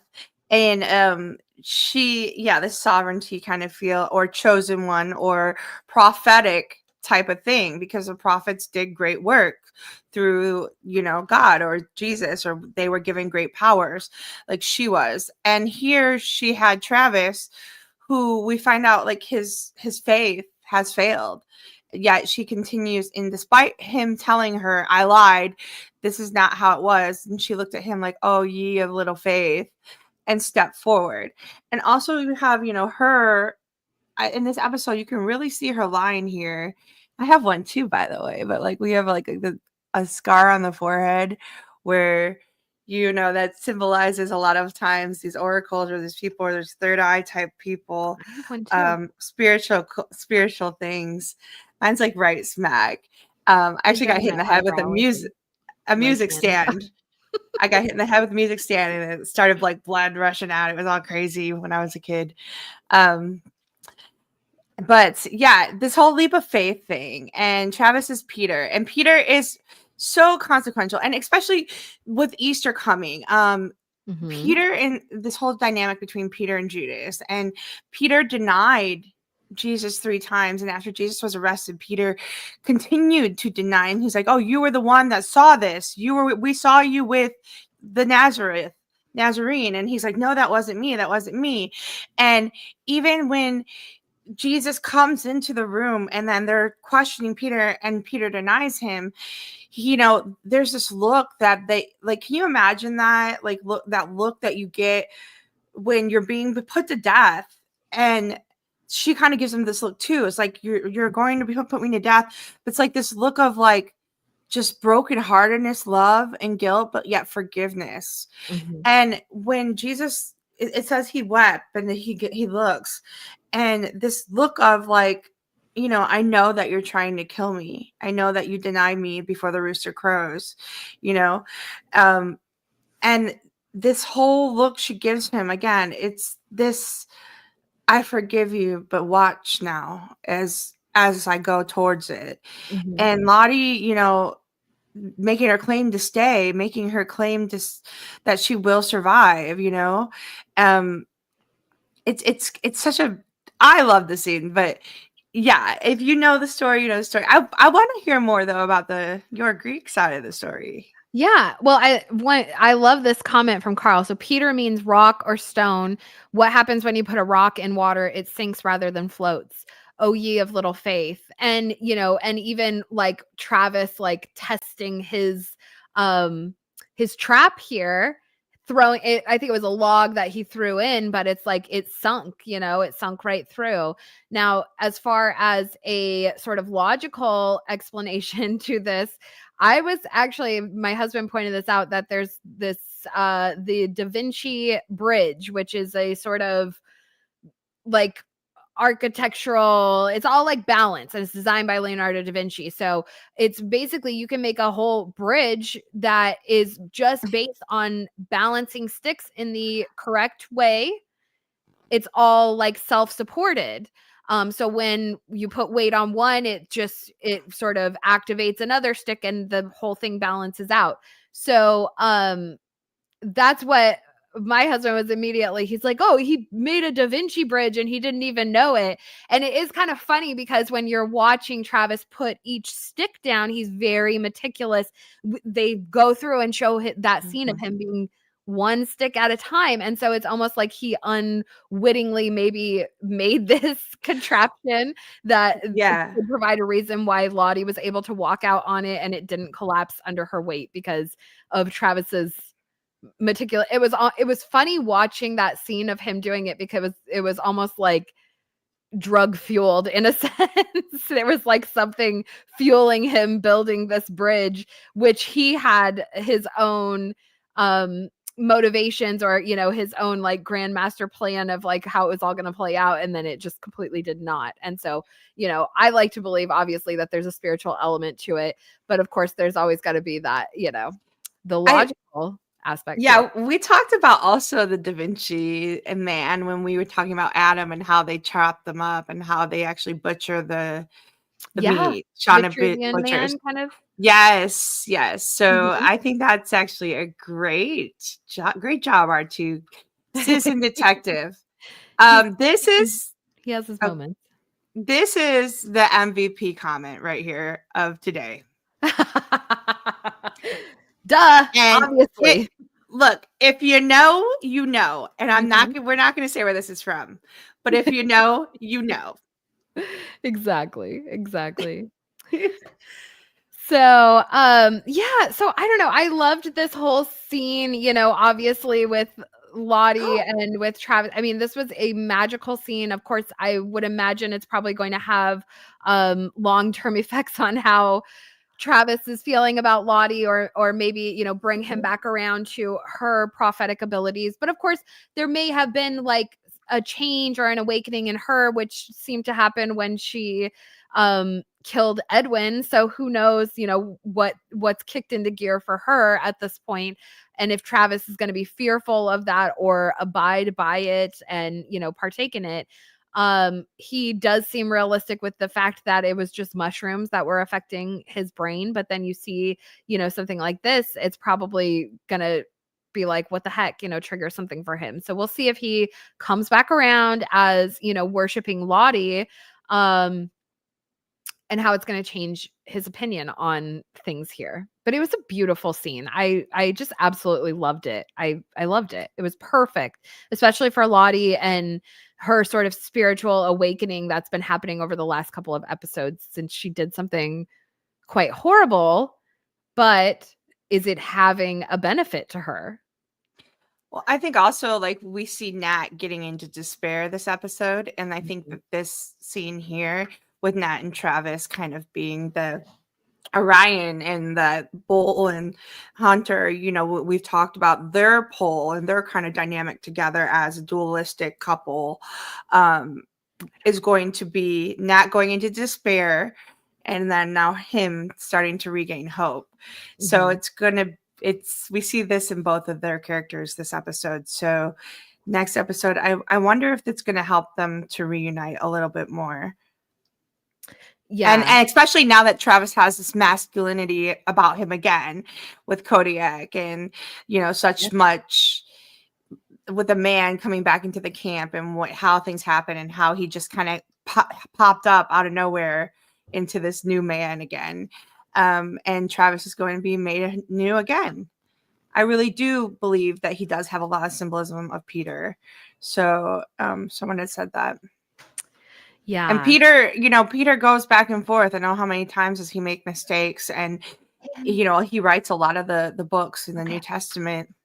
So that's kind of like the moment that we see Peter, and he's like, I tell you all these things so that you learn and you don't make the same mistake I did. He ends up in jail. He ends up, you know, going across town. He ends up in a lot of bad spots. And then he says, you know, but yeah, he writes the letters to all these people. And you know, it's crazy. Just popped in my head. Maybe Travis was the one who wrote all those letters. No, it was Jeff, but you know, that would have been like kind of a really roundabout thing too. Yeah. Because I'm letting Peter you writes a talk. lot of Sorry. letters. I, for some reason, don't have a photo of Nat saved in this I have like 5 video footages of it, but I just wanted to get a photo so I can share. This isn't the best. Of the one. log. Yeah. On the Why log. can I not find a good one right now? Sorry. So, yeah, we'll move on to that. Right now. Here we go. Here's one. Here we go. We'll move on to that.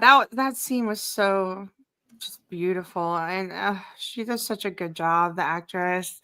I don't know, has anyone seen Companion yet? I mean, I The haven't. Heretic. I watched what's the other one that she did with The Heretic? Yes, I really liked that one. Great. That was like awesome. And again, that one was about like faith and things, and like kind of she plays, but like, man, she's killing it, yo. Like her acting skills and everything. And I mean, I really feel like this scene, like I was crying with her. I don't know about you guys, but I was literally crying. Oh yeah, this was a heart-wrenching scene. This whole thing was just so basically,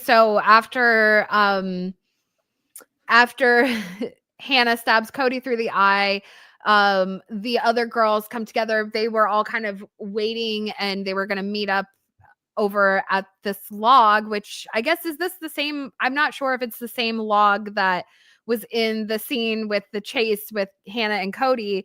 But regardless, they're at the log, which I do think is significant, especially for Nat's character, because she kind of embodies that King Log imagery, right?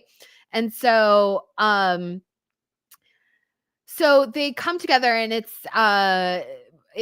Jen and Melissa come and meet up with Akila, Nat, and Mari. I think I've got all my girls correct. My team others. And and they basically say, look, this is what happened. Hannah shoved a knife through that guy's face. And, you know, they're kind of like, yeah, Melissa's in our group now.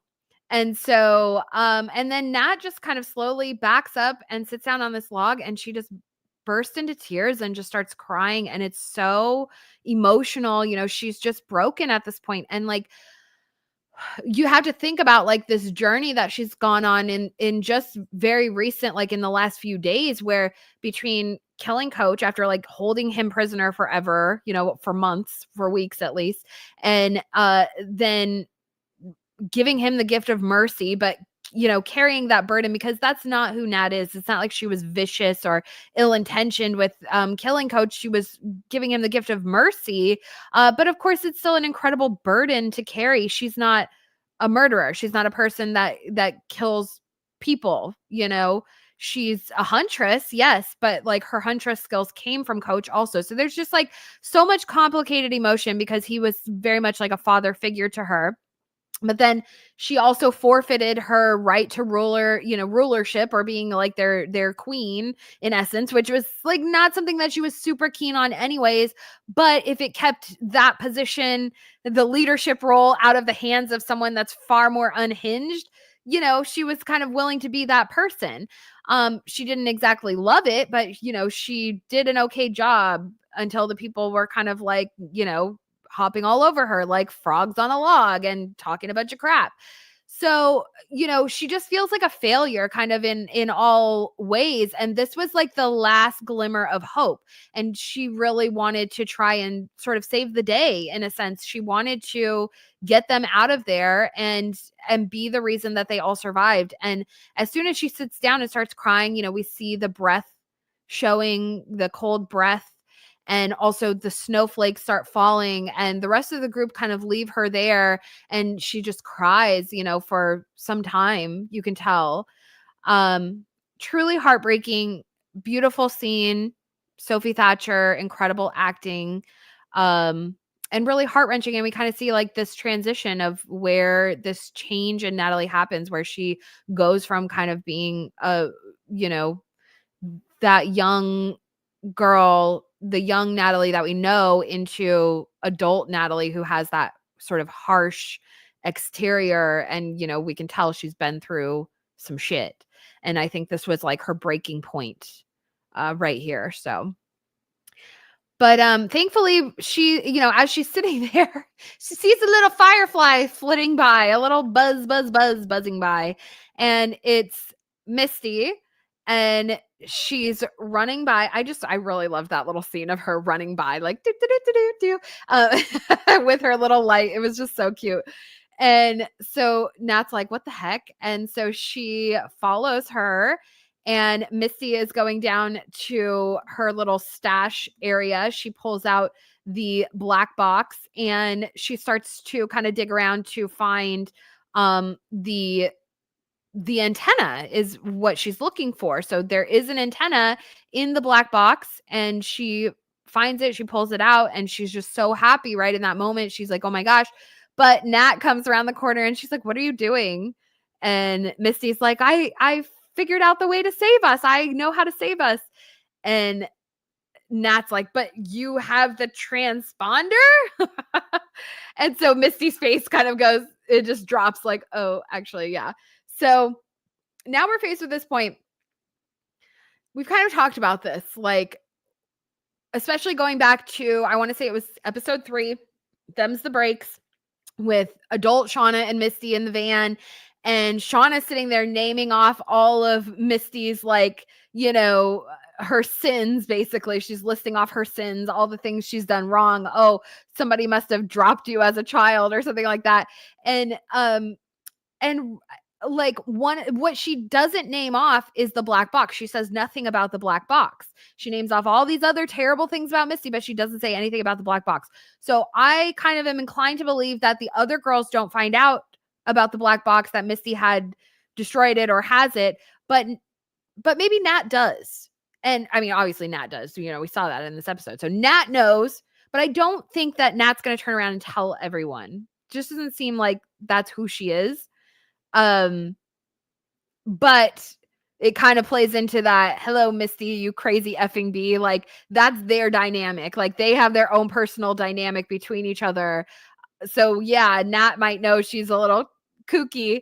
She had the black box. She doesn't maybe know all the details about it all, but we'll see where this goes. But I'm kind of inclined to believe that Nat's not going to like rat her out. I think this is going to be their own thing. And maybe like Van will be brought in, but maybe they won't even like tell, or maybe they'll just like stick the antenna in there to kind of keep it as, I don't know how it's going to play out. I just kind of feel like the rest of the group is not going to know that about Misty and the black box.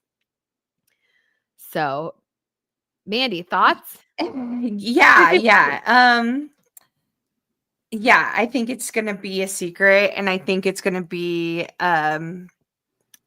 Nat's key to her new torch, or her new rite of passage, to go back into being the leader, the queen.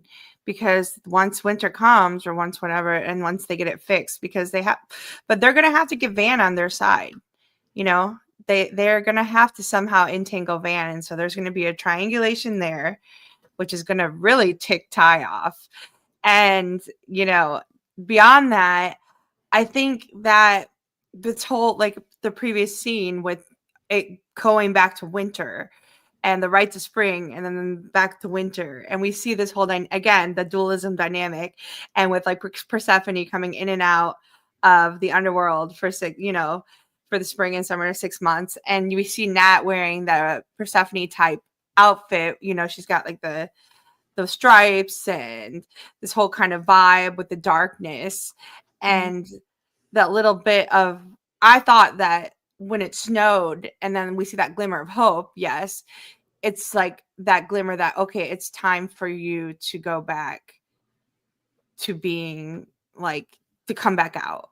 You know, we're going to go back into the underworld at the same time, like she's the queen of the underworld, you know, so. Yeah. And Nat was always the one, like, you know, if we remember in season 2, like when it was winter and they were all kind of huddled together at the cabin, Nat and Travis were the ones that would venture out. So I kind of have this feeling that, yeah, winter is coming.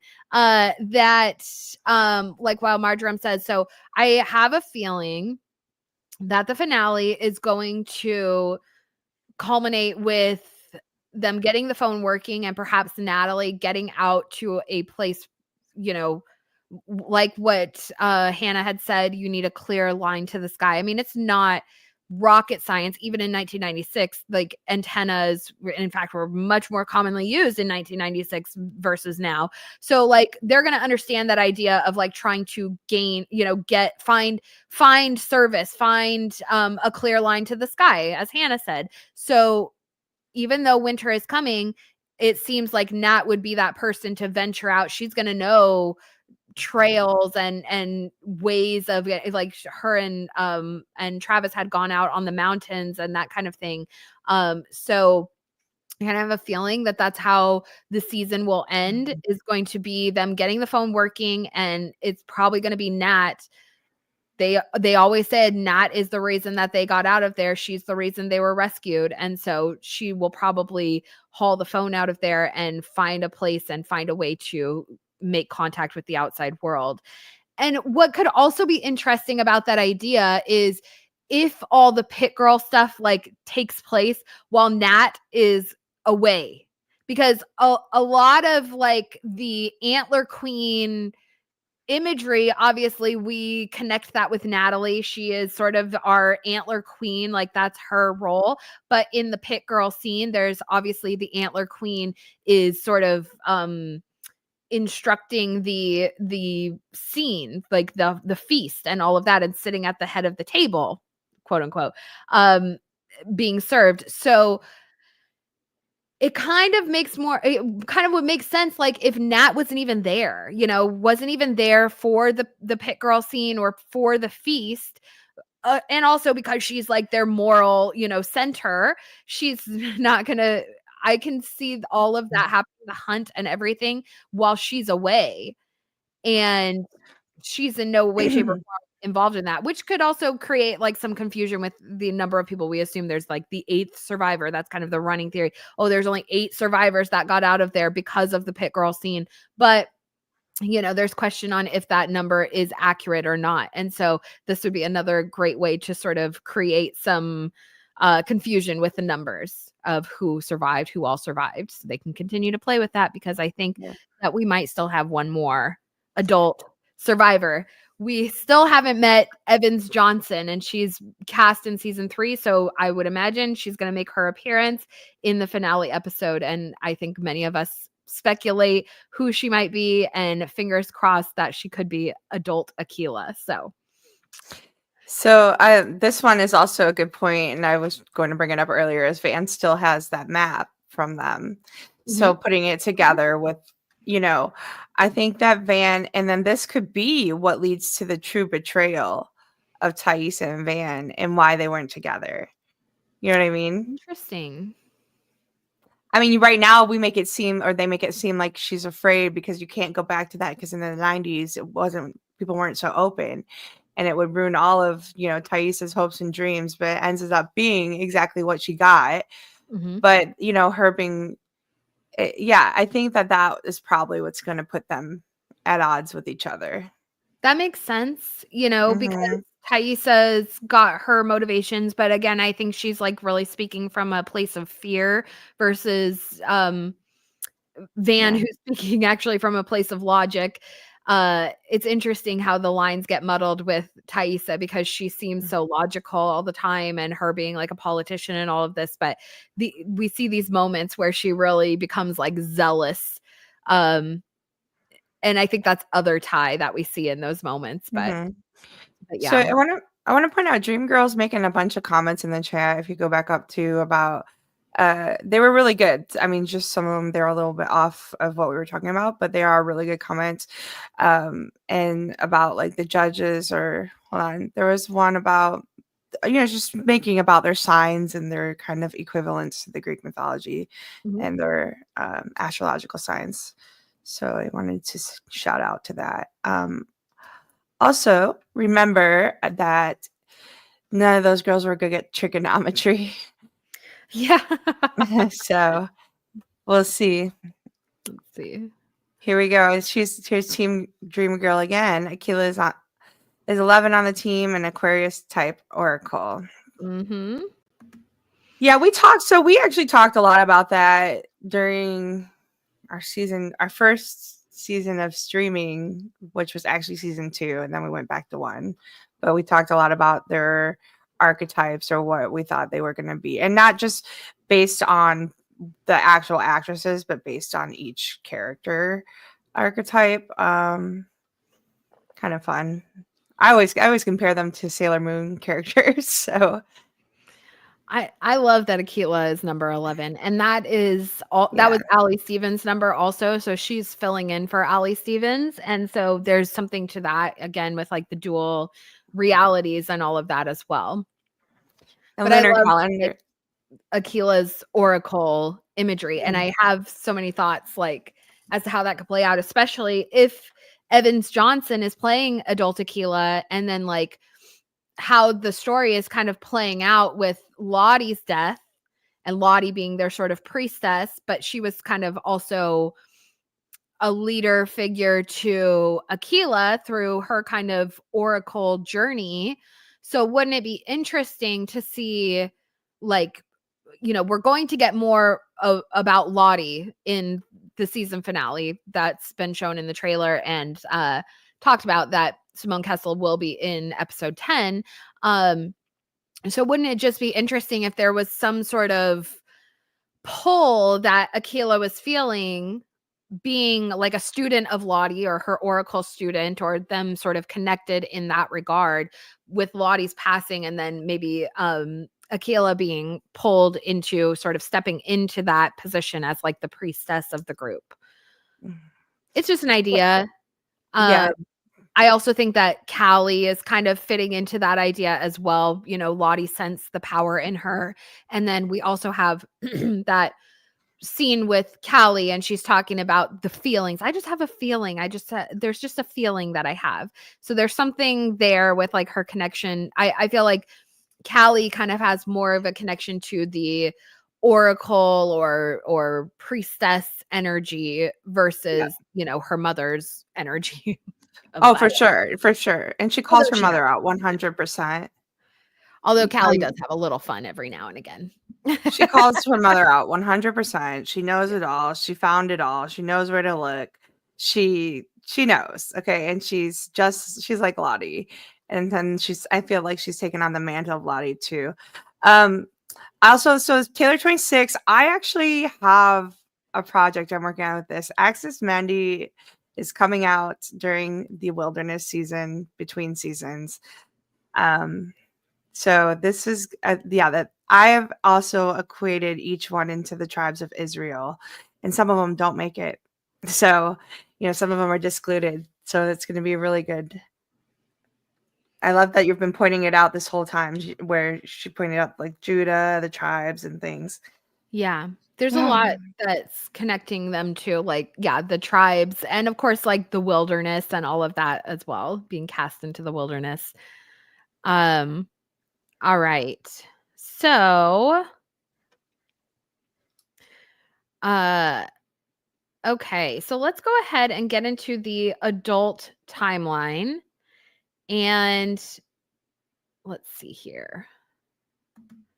Okay. So we start out, this is a wild story. Okay. So Van is in the hospital. We kind of left off with the last 2 episodes. Van's been in the hospital having complications with her liver cancer. The end of episode 8 kind of left off with Thaisa's 2 personalities were splitting. Other Ty was in the hospital room with Van, and she had locked her sort of regular self out of the room. And she told her, "You won't do what needs to be done."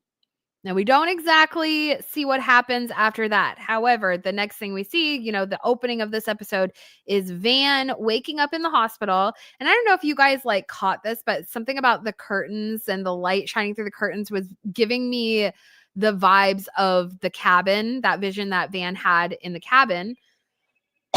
Excuse me.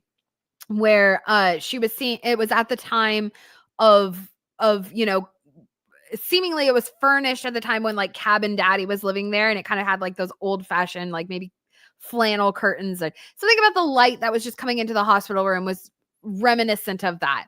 And so Van is waking up, and her younger self is there in the room with her, and she's like, "I have a question for you. Do you remember the Goonies?" And Van's like, "What? I've seen that movie like 100 times more than you. What are you talking about?" She's like, "Well, it's a classic adventure. It's the ultimate hero's journey. And, X marks the spot." And Van's like, okay. And so then, younger Van pulls out this vial, which is labeled 2525, which is the flight number of the plane that crashed. And she starts drawing it up into a syringe, and she's telling her, "You need to listen to Thaisa. She's been trying to help you." And Van's like, she's not really been herself lately. And young Van is like, "Well, actually, that's for the better. She's trying to, help you out here. So you need to listen to her." Van's like, "What are you injecting?" As younger Van is like injecting this solution into her IV bag, and we see it sort of turns into this black cloud of smoke sort of in the bag, and you can kind of see, I don't know if it was just the light reflecting through or if it was meant to, but it looked like there was a little flame almost in the smoke that's in the bag. So and also the black smoke was kind of reminiscent of Lost and the smoke monster. And so it was kind of an interesting scene there. So the 2525 solution into the bag. Van's like, "What is that?" And she says, "It's a little something for the road." And she says, "Where am I going?" And then you hear younger Van's voice kind of echoing, and she says, "To find the treasure." And so then Van wakes up, and Ty is sitting there in the hospital room with her. And she's like, "What did I miss?" And Ty's crying. And so Van obviously knows there's something wrong because Ty is not an emotional person. So she's like, "Look, we got to get out of here. We got some stuff to do. Goonies never die." And so, or Goonies never say die. And so she, pulls out her stuff, and they kind of pack up, and they rent a car. Her, Ty, Van, and Misty rent a car, and they get out of there, and start to head to Virginia to go track down Shauna and whatever she's on. And then, of course, we have the lovely butter turning conversation, which is fantastic, and also nod to Colonial Williamsburg. So, hey, shout out. So, Mandy, do you have any thoughts from that initial kind of hospital scene and this very interesting vision and the Goonies stuff? I mean, well, so I went and I watched the Goonies with my son right after this, actually. Nice. And it was really nice to catch up. But yeah, they go in the cave, right? Too. And like, I like this whole cave symbolism because it's like he doesn't know who he's, or she doesn't know who he's kissing. She's actually kissing the other one. Mm-hmm. So I kind of thought about that when they're with their love dynamic and duo, and kind of how, yeah, Yeah. it was cool. And then yeah, she does do a lot of, I think also in previous seasons, Van's like, "Hey guys, hey you guys," Hey, I think that's one of her Yeah. lines actually, quite like a few Hey, you times, like, guys. "Hey, you guys, like, there's something over here. Why is this water?" I'm pretty sure she says it quite a few times, so Yeah. it's a good tie. It's a good tie around. It's good. That's fantastic. I didn't even think about that. I love that. That's super funny. Yeah. Yeah. I typed it in. Hey, you guys.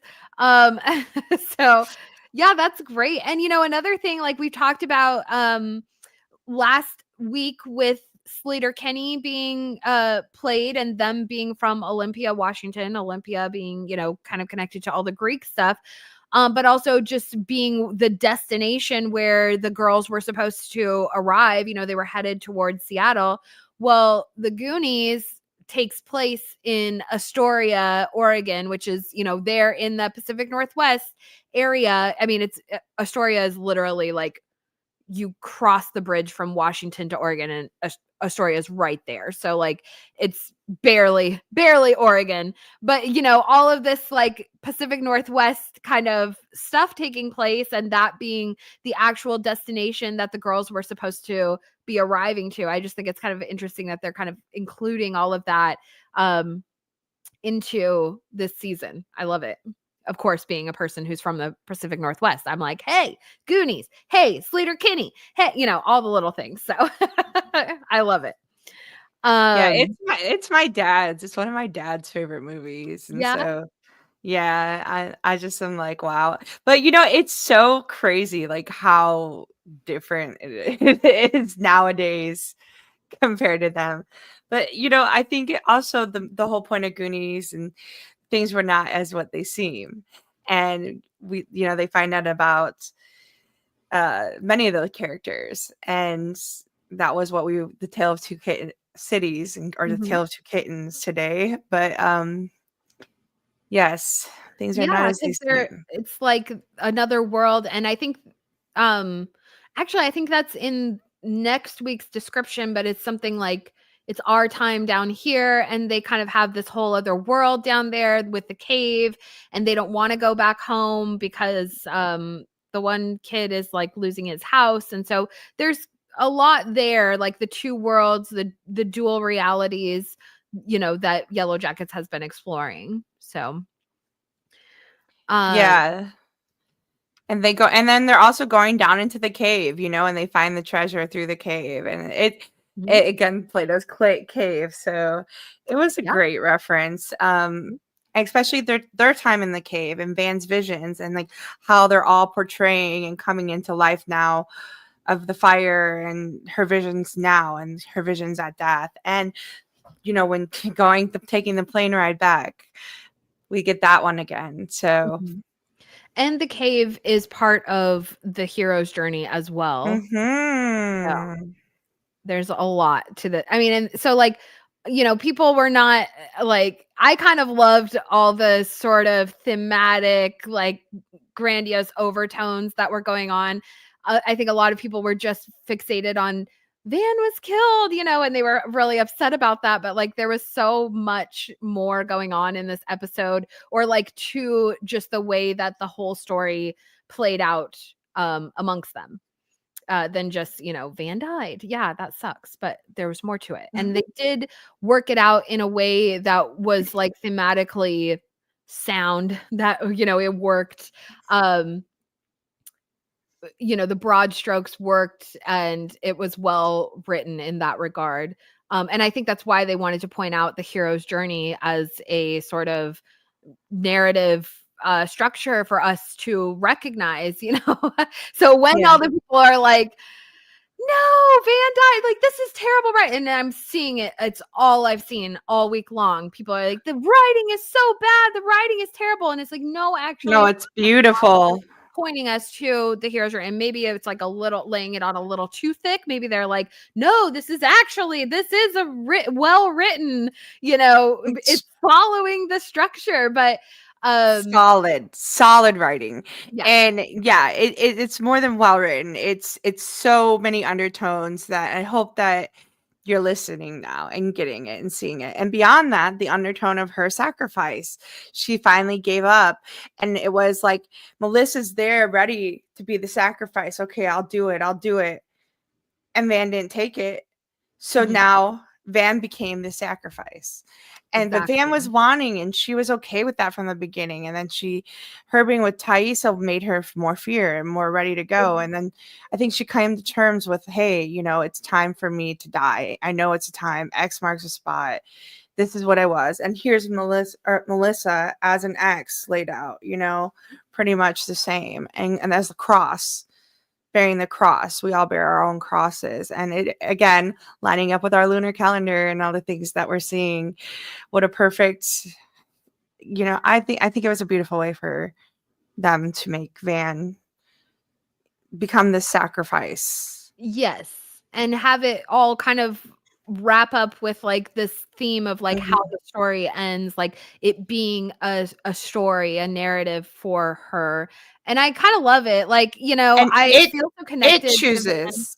Oh, what'd you say? It chooses. The wilderness chose. Yes, Like yes. here Melissa's offering, but or actually Shauna's ex marks the spot. I love that. That's great. But yeah, but like here it is, and then Van's denying the wilderness, so she Mhm, becomes the sacrifice. mhm. Yeah. Uh, I will quote Sorry, I didn't Viserys mean that. Targaryen. You don't wanna wake the dragon, do you? Because that's what happened here. So we're gonna get into all this. This is what Honestly, the subject of my, this week's video that I have coming out for you guys, so I wanna try and not give away too many spoilers because I wanna save some of it for you, but yeah, it's thematically sound. Okay, so, so as the girl, they rent a car, they're driving down the highway, and they see suddenly that Van says, "Oh, it looks like somebody's having even a worse day than I am." And Misty, being having the sharp eye of a citizen detective, realizes that it's actually Melissa, their formerly suspected dead, supposed dead friend, a dead former friend. So very random that she was able to recognize her right, from the gate. But so she, sticks her head out the window and she's like, Melissa, and Melissa sees that it's Misty, the little poodle-haired freaking freak, and she turns the other way and starts running, which is kind of funny in its own right. But so Mrs. Duncan Mattal, I knew you would love that one. I did that just for you. Um you don't want to wake the dragon, do you? Um so uh so Melissa's running the other way, and Ty's backing the car up to kind of cut her off, and they hop out of the car and they chase her down. There's this whole chase kind of thing, and Van's in the car, and she realizes, like, right by where Melissa's van is broken down is the railroad sign, X marks the spot. So it's like all the things from her dream are kind of coming into fruition. So they gather up Melissa, put her in the back of the car, and they start driving back towards Virginia. And Melissa's like, I don't want to go back there. And Ty's like, did you send the tape? And Melissa's like, well, yeah, but there's more to it than that. And they're like, well, how did you think Shauna was going to react? She's a crazy person. And she's like, yeah, well, she broke into my house and made me eat my own freaking arm. And Misty's just like, ooh. And so, like, this whole car ride scene was absolutely hilarious. I loved it. It was just like some classic Yellowjackets moments and banter. Really loved the scene. But Van, she's serious, and she's like, well, you're not going anywhere. Sit down or you really will be dead, kind of thing. And so they head back to Melissa's house, and Shauna's in the house, manic as can be. I think we can all agree. Like, you see Shauna cleaning, she's blood all over her. I'm like, girl, manic episode is happening, ensuing. And so she's like, trying to clean up this mess, and she hears the garage door opening, so she grabs her knife and kind of hides, because it could be Alex. We don't even know when Alex is going to be home, or how, what's going to happen there. So Shauna hides, and thankfully it's Van, and she's coming in and she's like, oh, I think I might have made things a little bit worse. And then she realizes Melissa's with her, and she's like, oh, how did you find her? And they found her on the side of the road, and just the kind of explaining what's happening here. Well, Shauna, she's like, well, we need to tie her up. We need to, figure out what we're going to do with her. Obviously, she sent the tape.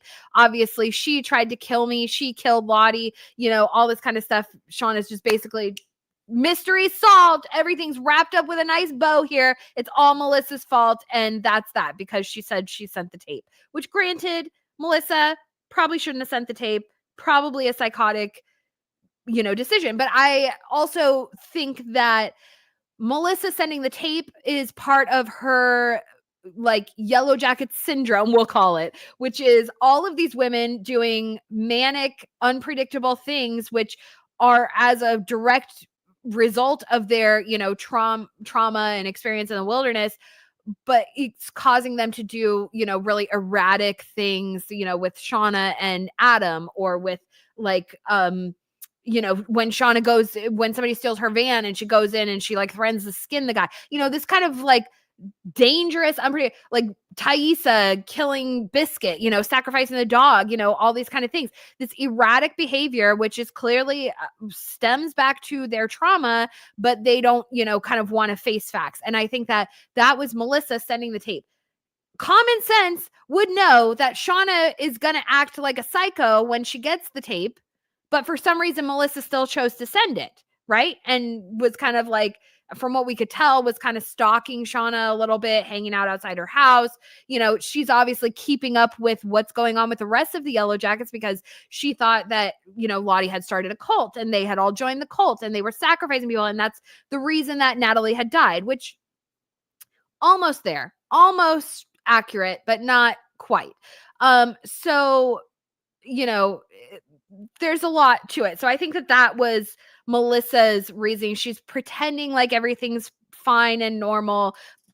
A tale of two cats, a tale of two tails, and we are going to talk about that. So yeah, there is something with Melissa and sort of her own erratic behavior in this grand scheme of things.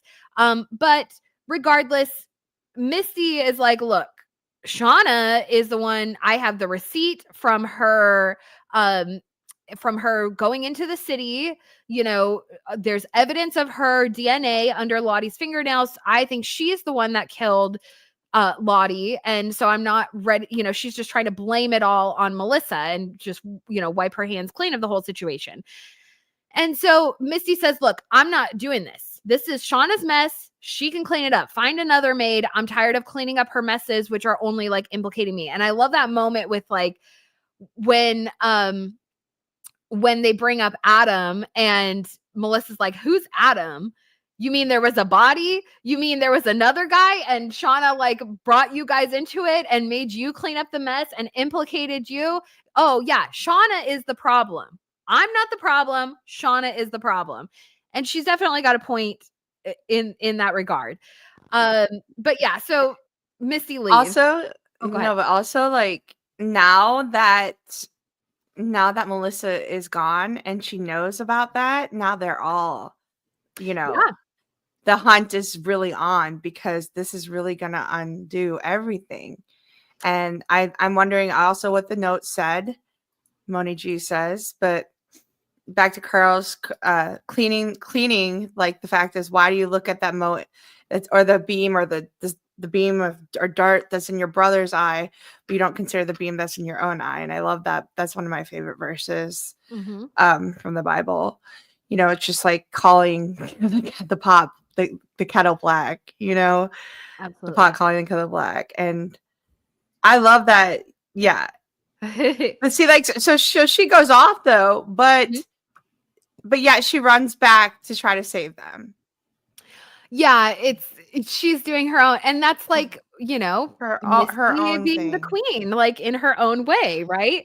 She's going to protect the team, but I think she also realizes that Shauna is the weak the weakest link in the team. As much as she wants to pretend otherwise, like she's the one that's really getting them all into trouble, jeopardizing their safety.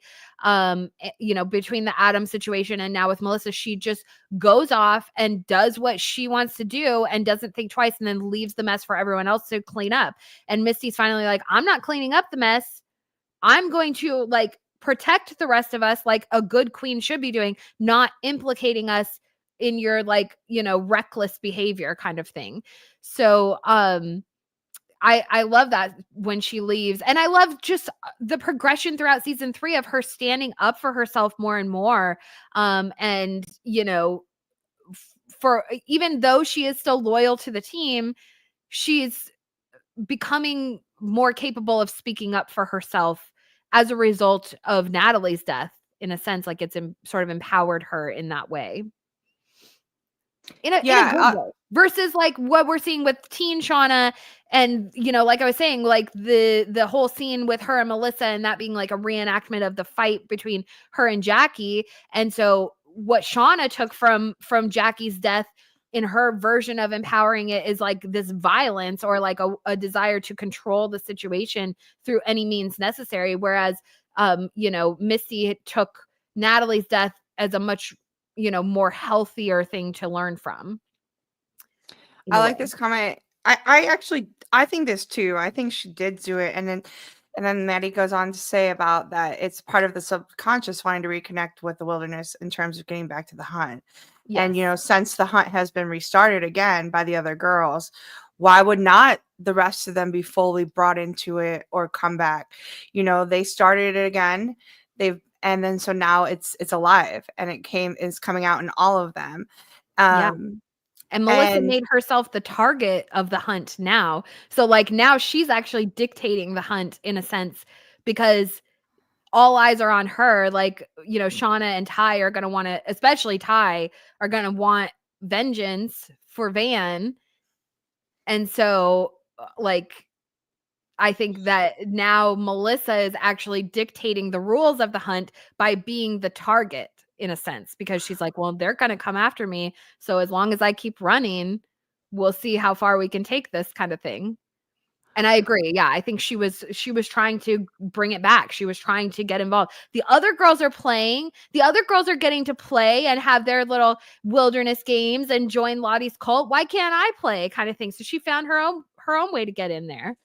Well, and so also let's talk about Van and the whole symbolism with the fireplace and the gaslighting. Okay. Like the gaslighting techniques of narcissists and what she has to deal with all of this whole time.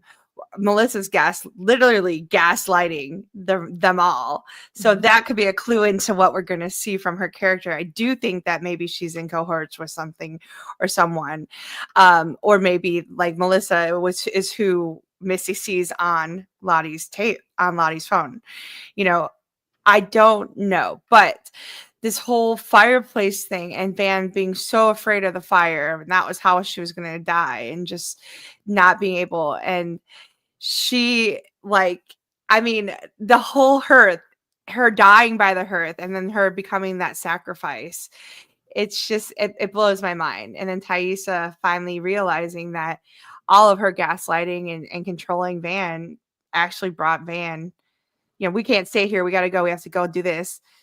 Brought Van's death. She brought Van's death upon Mhm. herself. And yeah, this whole like, it's the symbolism there right next to the fireplace, laying herself down to die next to her hearth, you know. So I have And a then different. when she gave that hope that lost up, like when she's like, okay, you know what? I can't do it. And what's Van doing grabbing the knife? I mean, have we ever seen Van grab a knife? Yeah. Never. Van's So not this that person, moment, and that's what it all comes down to. It's like yes. these certain characters who are, and Melissa is even one, those who are willing to embrace the darkness, and we've seen Melissa do that in that whole scene with Coach and the Achilles heel, um, versus those who aren't. And we have someone like Van or these other characters who tend to die, who they're fixated towards the light. It's almost like the moths. Yeah. The moths are drawn to the light. They should know better, but the light is goodness. It's inherent goodness, and Van has that. Van's a good person. She's not a bad person. She doesn't embrace the darkness. And that's why it was such a difficult threshold for her to like cross in that moment where she's like holding the knife. She's like, all I have to do is be that person, and I can't bring myself to do it. And she even has that conversation with Ty back in the last episode when they're outside the gas station, and Ty's like, I'll be that person for you, because everybody knows that Van is not that person. She doesn't have the darkness in her. She's not that person.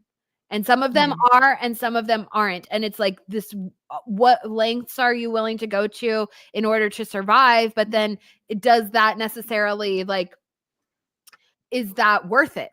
You know, is like Van's a prime example. Like, does only death can pay for life, but is that worth it?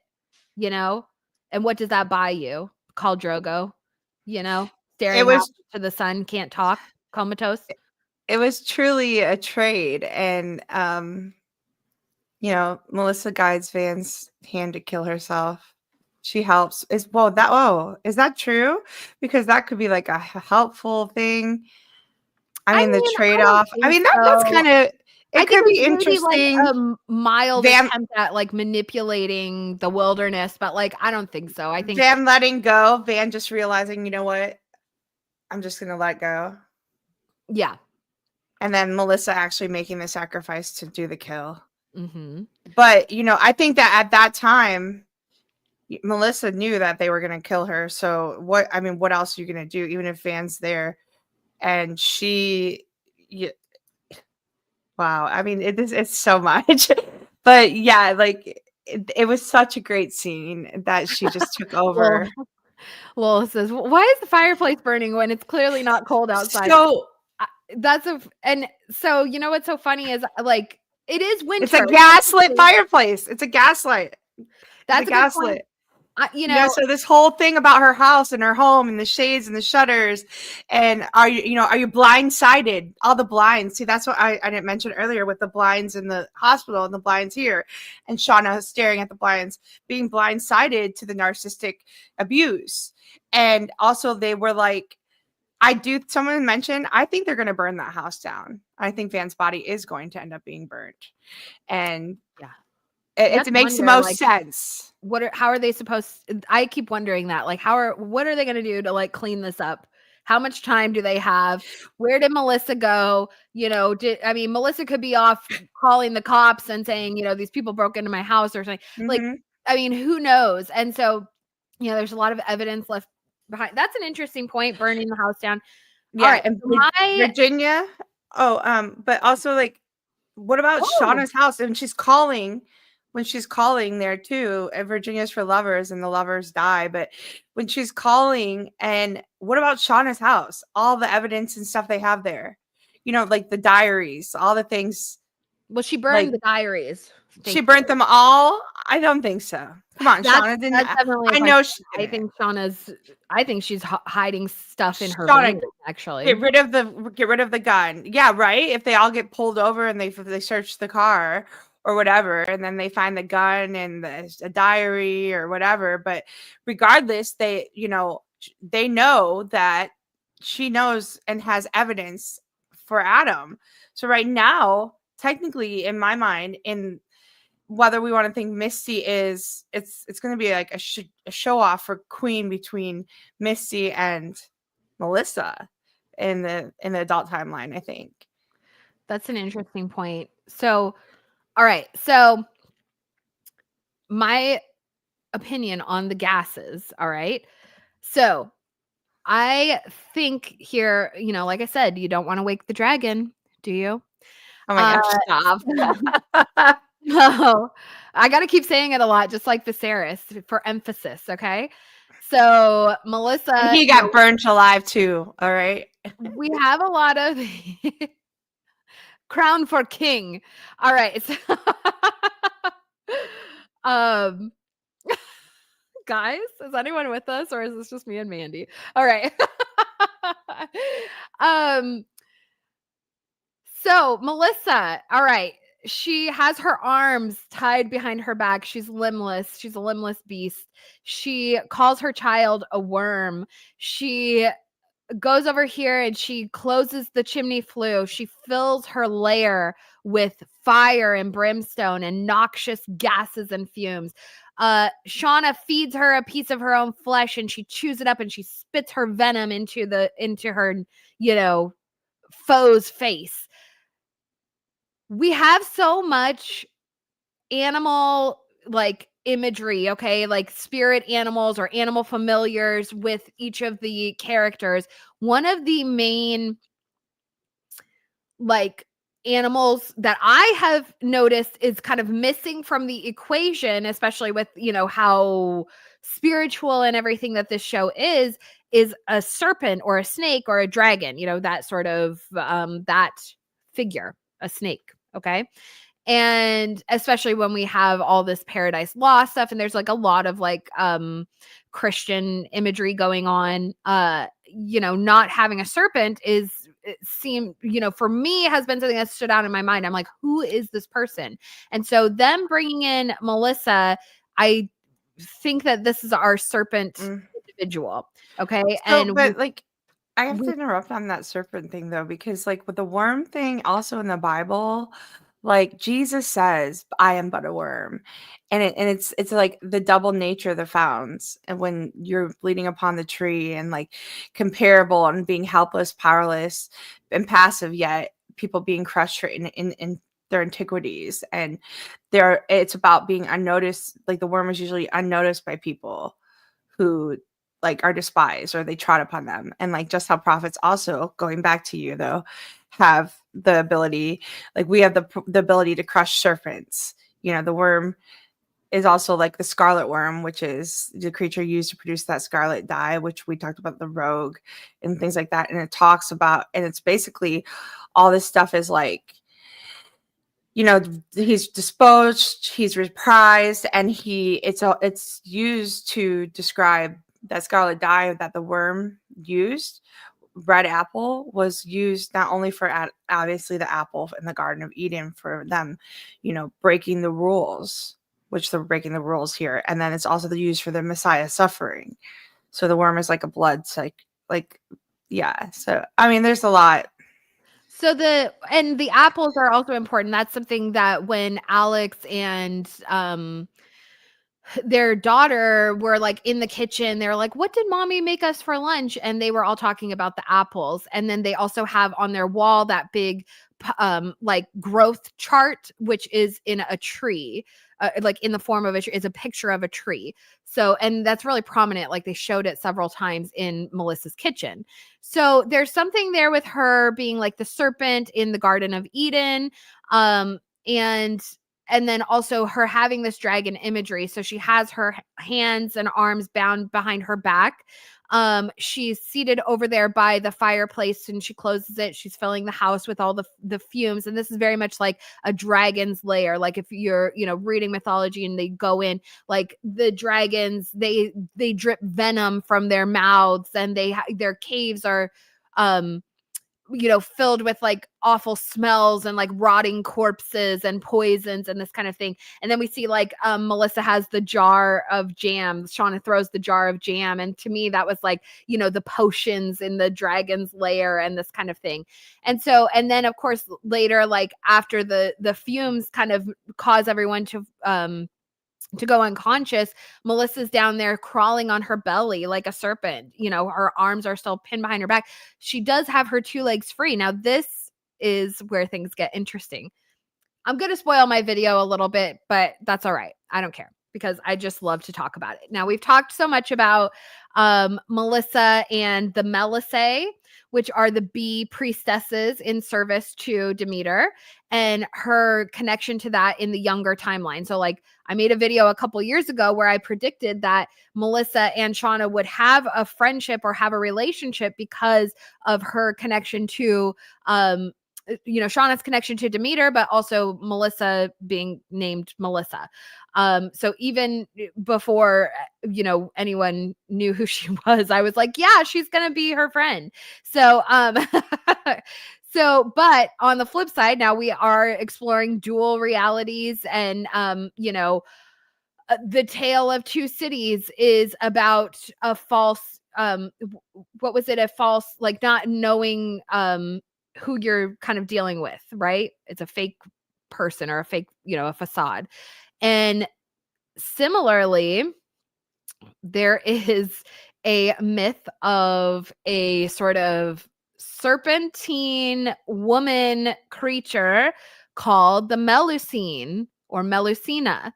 Okay. And she is from European folklore. She is a sort of mermaid, or um, kind of lamia hybrid. She's a woman from the waist up. And then one day a week, she becomes a serpent, or a two-tailed mermaid from the waist down. And you're most commonly familiar with her as the icon for Starbucks, the two-tailed mermaid. That's based on Melusine.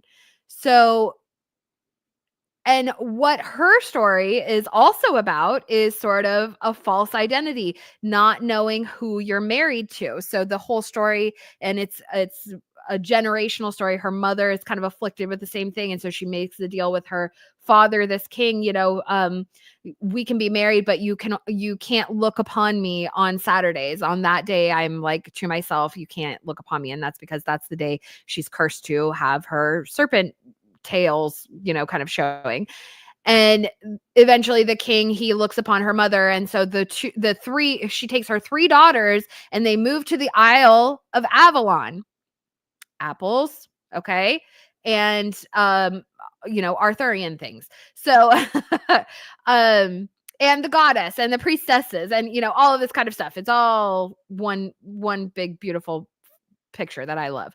And so they hide there, and they're raised on Avalon, the three girls. And then eventually they decide, well, how could our father have like expelled our mother away from the kingdom?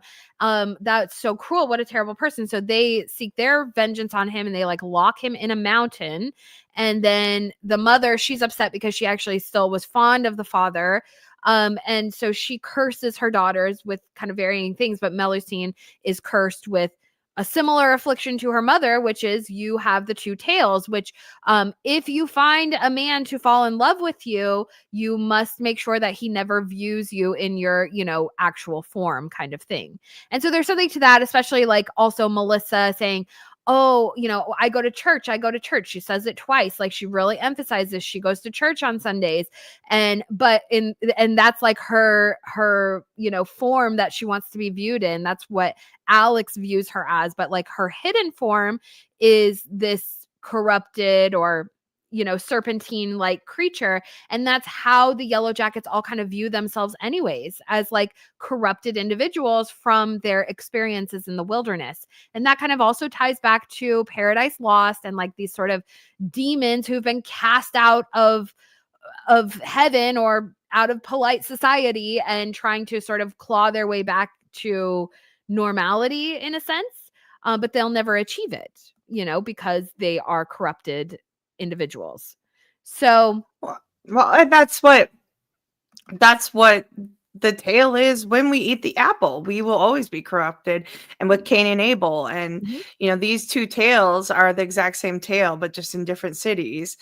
And they have, like, we will always, and it's not our job to achieve it. It's actually been achieved for us. That's what we need to recognize. Like, we were paid for. We just need to believe in it. And, whether you want to tie it back to Jesus or the wilderness, but it was already paid for.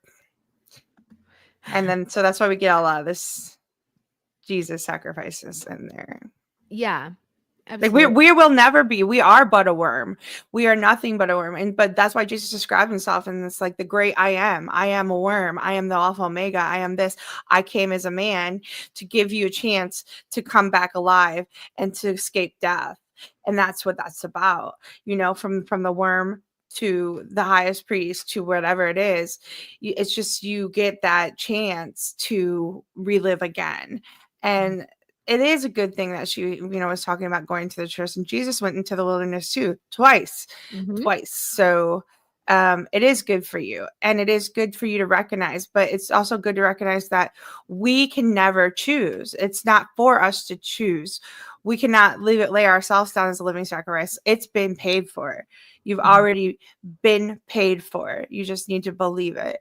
So that's where this whole belief and hope and despair, and when you believe, I mean, you have to be thrown into the pits of hell to just like as above so below, or whatever. You're gonna go from one to the other extreme, because you're not gonna, if you didn't go through bad things in life, you wouldn't need God. You wouldn't need to look for these things. You wouldn't need to look for a higher purpose. You wouldn't need to actually acknowledge that. And it's when you are down on your knees, it's when you are naked, it's when you are in despair, it's when you have nothing else to look for, just like Natalie on the log, and she sees the glimmer of light. She sees a beacon of light. She sees a hope. And that's what the sacrifice is paid for you. And that you can also become a beacon of hope for everybody. So, I mean, I don't know. That's my, I'm not going to preach. I won't go into preacher mode. But anyway, I just like, I love Jesus. So. We all love Jesus. All right. So then we have, so Van, she had stepped out to go like get her oxygen tank. You know, the whole thing was quite overwhelming with Shauna and blood and just everything going on. And then Thaisa tying her up. It was just like, I need a break for a second. I'm going to get my oxygen tank. So she steps out, and then the whole fire and brimstone thing happens. And, when she comes back in, Ty and Shauna are unconscious. And so, Melissa says, "Oh, I closed the chimney flue." So, I love this moment. Like, even though Van is, sick and dying, this is like the true moment of her adventure kicking in, because, despite the fact that she's weakened, she still like kicks in. She runs. You see her running, and she runs over. She opens the flue. She starts dragging Thaisa outside. She puts the oxygen mask on her, and she's trying to, get her to wake up. And then we have this scene with Ty, who is like in the cave. And so, considering going back to like episode 3 with Van, Shauna, and Akila and their experience in the cave, where they were trapped in the cave and they have their, visions with the gas and everything. It's kind of interesting that in this moment, Thaisa, she falls unconscious, and she's in her mind, and in her mind there's like the inner cave, and her two sides of her personality are like battling each other. And eventually, regular Ty is the one who triumphs. She finds her way out, and she wakes up, and Van is there, and Van, she's like, it's me. And we have this beautiful moment between them where Van kisses Ty, and she tells her she loves her, and she hasn't actually told her that, because this whole time it's been other Ty, and Van has never said I love you to other Ty. She loves regular Ty, and she realized that it was other Ty who's been there, this whole time. So when regular Ty, peeks through and is the one who comes through, yeah, there is this triumph of what her younger self tells her later. You did win. You got your true love back. You got her out. And so there's something to this all, coinciding with the gas in the house versus like, Shauna, Van's visions with the gas in the cave and all of that. I just really liked it. That, it kind of came to that. It was like a nice parallel there. And also how in Van's dream, her visions on the gases, she saw the man with no eyes there. So maybe she put 2 and 2 together. Maybe Van was calculating all these little factors, especially considering way back when Ty was mapping out the trees, and she said the one with no eyes is the one who guides me. Then later, when they're watching the commercial for Ozzy's ice cream, she says that's the guy, that's the man with no eyes. So these little hints that Van might be putting together these little pieces of the puzzle to recognize what was actually happening and how to get her back out, and how she saw the man with no eyes in her vision of her near death experience. So there's something there. But yeah, she drags her out. She's able to bring her back to consciousness, and she says, I have to go get Shauna. And again, being in action, Van, in her last adventure, she's dragging these girls out, which has got to be a lot of hard work. And I mean, considering the fact that she we don't know exactly what caused her to cough up the blood, but I'm guessing some sort of whatever with her liver uh eruption, or it's like is there a tumor, is there something was causing all that bleeding. So for her to be hauling out these full grown women, dragging them out of the house and not having oxygen, really like this sort of gaseous environment, it was just a great little nod to her adventure. And then she comes back, she picks up the knife, and she kind of stands over Melissa, and she's in her final quest. It's the final, she's facing the big boss, and trying to bring herself to do this thing. And so we have to really ask ourselves, like, if Van was able to go through with it, would she have been rewarded? Would this have saved her life, or cured her cancer or something? Or was she just like, that's not real. None of this is real. That's just a game. That's just pretend, you know? We have I we have to I think wonder. I think she actually did think it was real, and she knew it was real. She felt it, and she felt with the moment her disbelief in the previous episode. And so but she also knew what was real is that her deciding that this is not who I am. This is me going to change. Mhm. This is me going to stand up and be who I am. And that's all what Van ever wanted to do. And then that's why we also get in the previous 96 or 97, Van's like, why can we not just be who we are? And she finally gets a chance to be who she is. And she is playing the hero's journey. She played it from what she wanted to be to God, to finally become herself, which Mhm. was that sacrifice, and not a killer, and to know that she wasn't that kind of person. And she believes and knows that if she does kill, she might be saved, but only for a time. It's only for a trade. Mhm. It's not going to save her forever. And it's her time that she cheated, and she cheated, which we get those notes about her playing with the cards. She's Mhm. cheated before, and she's tired of cheating, and she's tired of dying.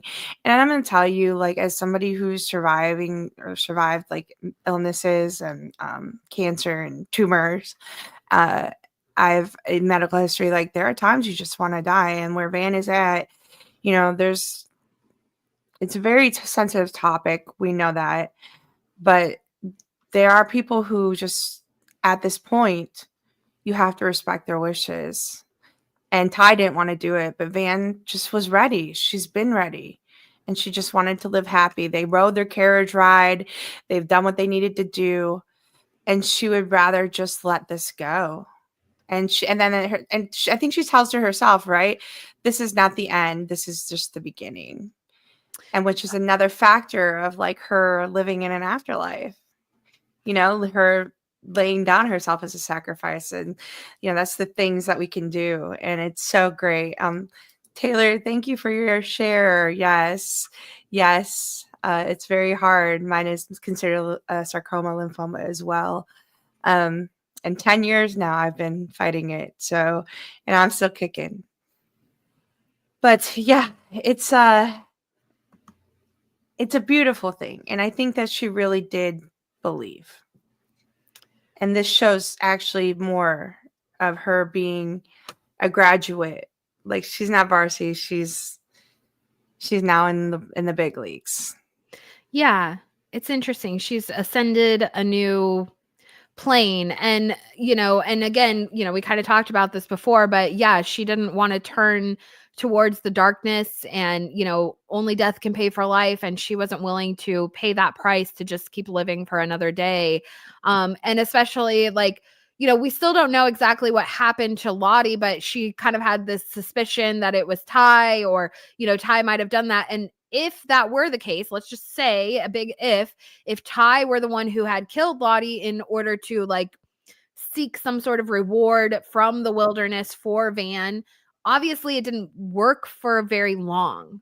So like if that were the case, like that price doesn't take you very far. And so like just killing Melissa would just be, another body on the pile, and it's not going to gain her like a super long reward from the situation. So like she knows it's just kind of a game, and it's not something that, you know, she wants. That's not how she wants to live. That's not how she's willing to, you know, the price she's willing to pay in order to live. So, but Melissa is, and we don't know, you know, what's Melissa's motivation behind that. Was it just to, you know, again, like I kind of am inclined to think maybe she's just trying to kick off this hunt. You know, it's another hunt, and now she's kind of in charge and she's kind of dictating it because she's the target. And so, and she knew that killing Van would trigger Thaisa to go to the ends of the earth to hunt her down.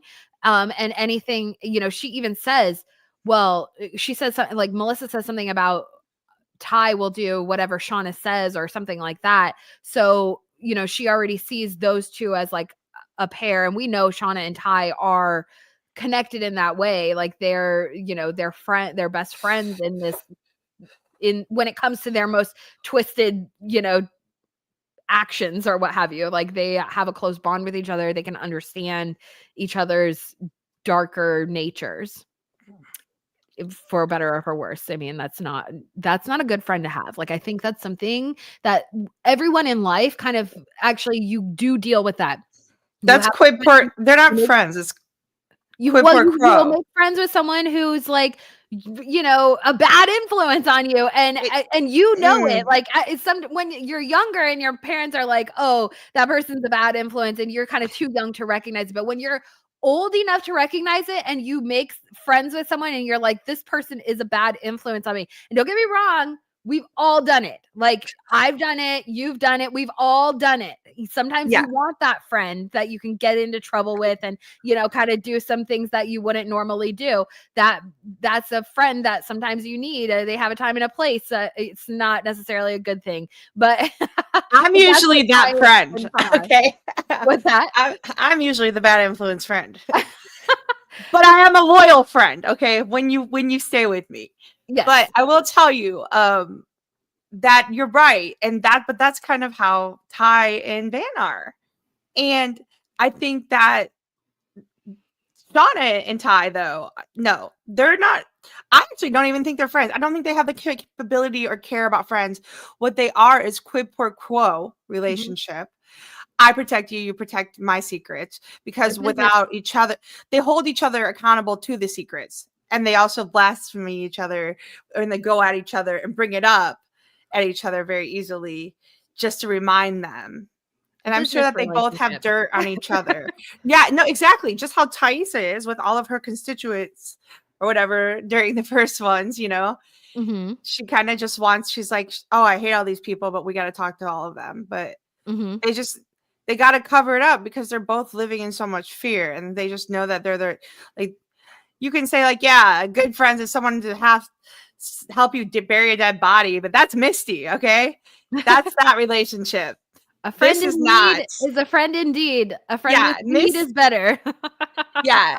Misty might be, and that's where we get Shauna and Jeff. Hey, I mean, Jeff, but like Misty, you know, and Shauna's stealing all the weed, but Misty's that kind of a friend, and she wants to be that kind of a friend. These two are just like, we got to do what we got to do to protect ourselves. Like they don't, I think they're very selfish. I don't really think that they actually do care about any of them. And even with Van's wishes, Thaisa didn't care about what Van wanted. She just wants what she wants to save. Yeah. And same with Shauna and Jeff and Callie. And then like they're selfish, self-serving individuals. Yeah, it should be interesting to see what sort of effect this is going to have on Thaisa. Obviously, I think it's going to trigger her to just like, you know, go buck wild. And I don't know like how it's going to affect her alter personality. Is it going to draw her out, or is she going to keep her, you know, under wraps? Does it matter? Like, you know, that's kind of the thing. Like that was Van's final accomplishment, was getting Ty back, but like after she's dead, you know, what control is that going to have over, you know, the man with no eyes, or other Ty coming out through her, or, you know, the man with no eyes influence over her. And then, of course, like Shauna, too. Like, Shauna, she's just unhinged. And if Melissa is gone and off on the run and, her final action was to kill Van, like, Shauna, she's not going to just take that lying down. That's just not who she is. She's not going to let Melissa get one over on her in the wilderness or in their adult lives. It's just not going to happen. She has to have that feeling of control over Melissa because of her insecurities that all stem back to Jackie, you know? This is a nice little kind of canon or whatever that Shauna stopped Ty from sleepwalking in season 1 before Van, and that I don't she know did if sleep where that she slept with her in the cabin attic. I I mean, don't that's think that Van, or I mean, I don't think that Shauna like knew that no. Ty was sleepwalking. I think a couple of them know that she sleepwalks, but I don't think that like they realize it's as much of a problem as it is. I mean, it was weird when they were in Callie's bed together, like that one episode, But or they go on their nighttime walks, and I mean, I could definitely see, we all know Shauna's a cheater, but I could see Thaisa definitely being like a undercover cheater too. it's not even undercover. I mean, she like left her family to go to Van. Oh, well, not anymore. That's because all the stuff got blown out of proportion, but before it probably was. Yeah. Um, It should be interesting to see how things play out. Like, what effect is this going to have on her normal life, her relationship with her family? Obviously Simone and Van had that like brief encounter with each other. In the one brief scene that we got of Simone and Sammy this season. Maybe we'll get some more in episode 10. I'm not sure. I would love a little more of them. So yeah, in Callie's bed, she talks about sleepwalking, and Yeah. I think this is a good thing. I think this is good juxtaposition against Shauna not calling back her family and Melissa running to go get her family. I mean, I hope that happens. I hope that that's the first thing we see, just to see that difference between Melissa, dealing and confronting her, that she has to deal with that trauma, like how so she claims. I mean, Melissa, for granted, yes, it has changed, but has she? We're gonna find out, because she does have that like weird little smirk on her face. Did she send the tape to Shauna just to get her, or it could be subconsciously, she's still dealing with the trauma, but I think that she's dealt with it a lot better than Shauna has. So I think Melissa doing that would really make a statement on people can, work it through. Like, people can change. Because we saw real quick in the where they found Melissa on the side of the road, that those Yellowjackets did not change. Even Misty, like, you better speak now. Like, they hunted like a. Whew.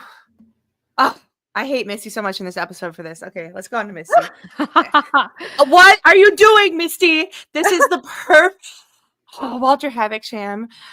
Please marry me. Walter Havisham, we love you. We'll be your wife. I like rescue me on a helicopter any day. Like, bringing back. First off, he's got a helicopter pad in his backyard, because that's the only way they could probably get back there. Look at this beautiful garden. Okay, Now, I'm see. Look at the ships on the pillows. I love that I kind of have to detail. wonder. I think that this warrants, seeing the full landscape and how how they got to Walter's house, being, it's got to have helicopter accessibility. I'm starting to come back to the idea. Take a walk with me here. Remember back in season 1 with Adam, when he said he has a friend with a cabin up north. So just saying, we don't know exactly where Walter's place is, but Misty had to be, he came and picked her up with a helicopter. So I'm kind of guessing it's probably not like in the city, right? So Just saying. She took an Uber to get there. I mean, God. She's like, I'm gonna give you 5 stars. Yeah, and I'll Yeah. check out your page or whatever. I'll check out your Etsy or what'd you say? Yeah. Your aquarium accessories or something, I think is what the guy was selling. Yeah. It was great. But like, I mean, just Misty, come on, And he and just this is look at his shirt is a Van Gogh or something. Somebody, if you know it, drop it.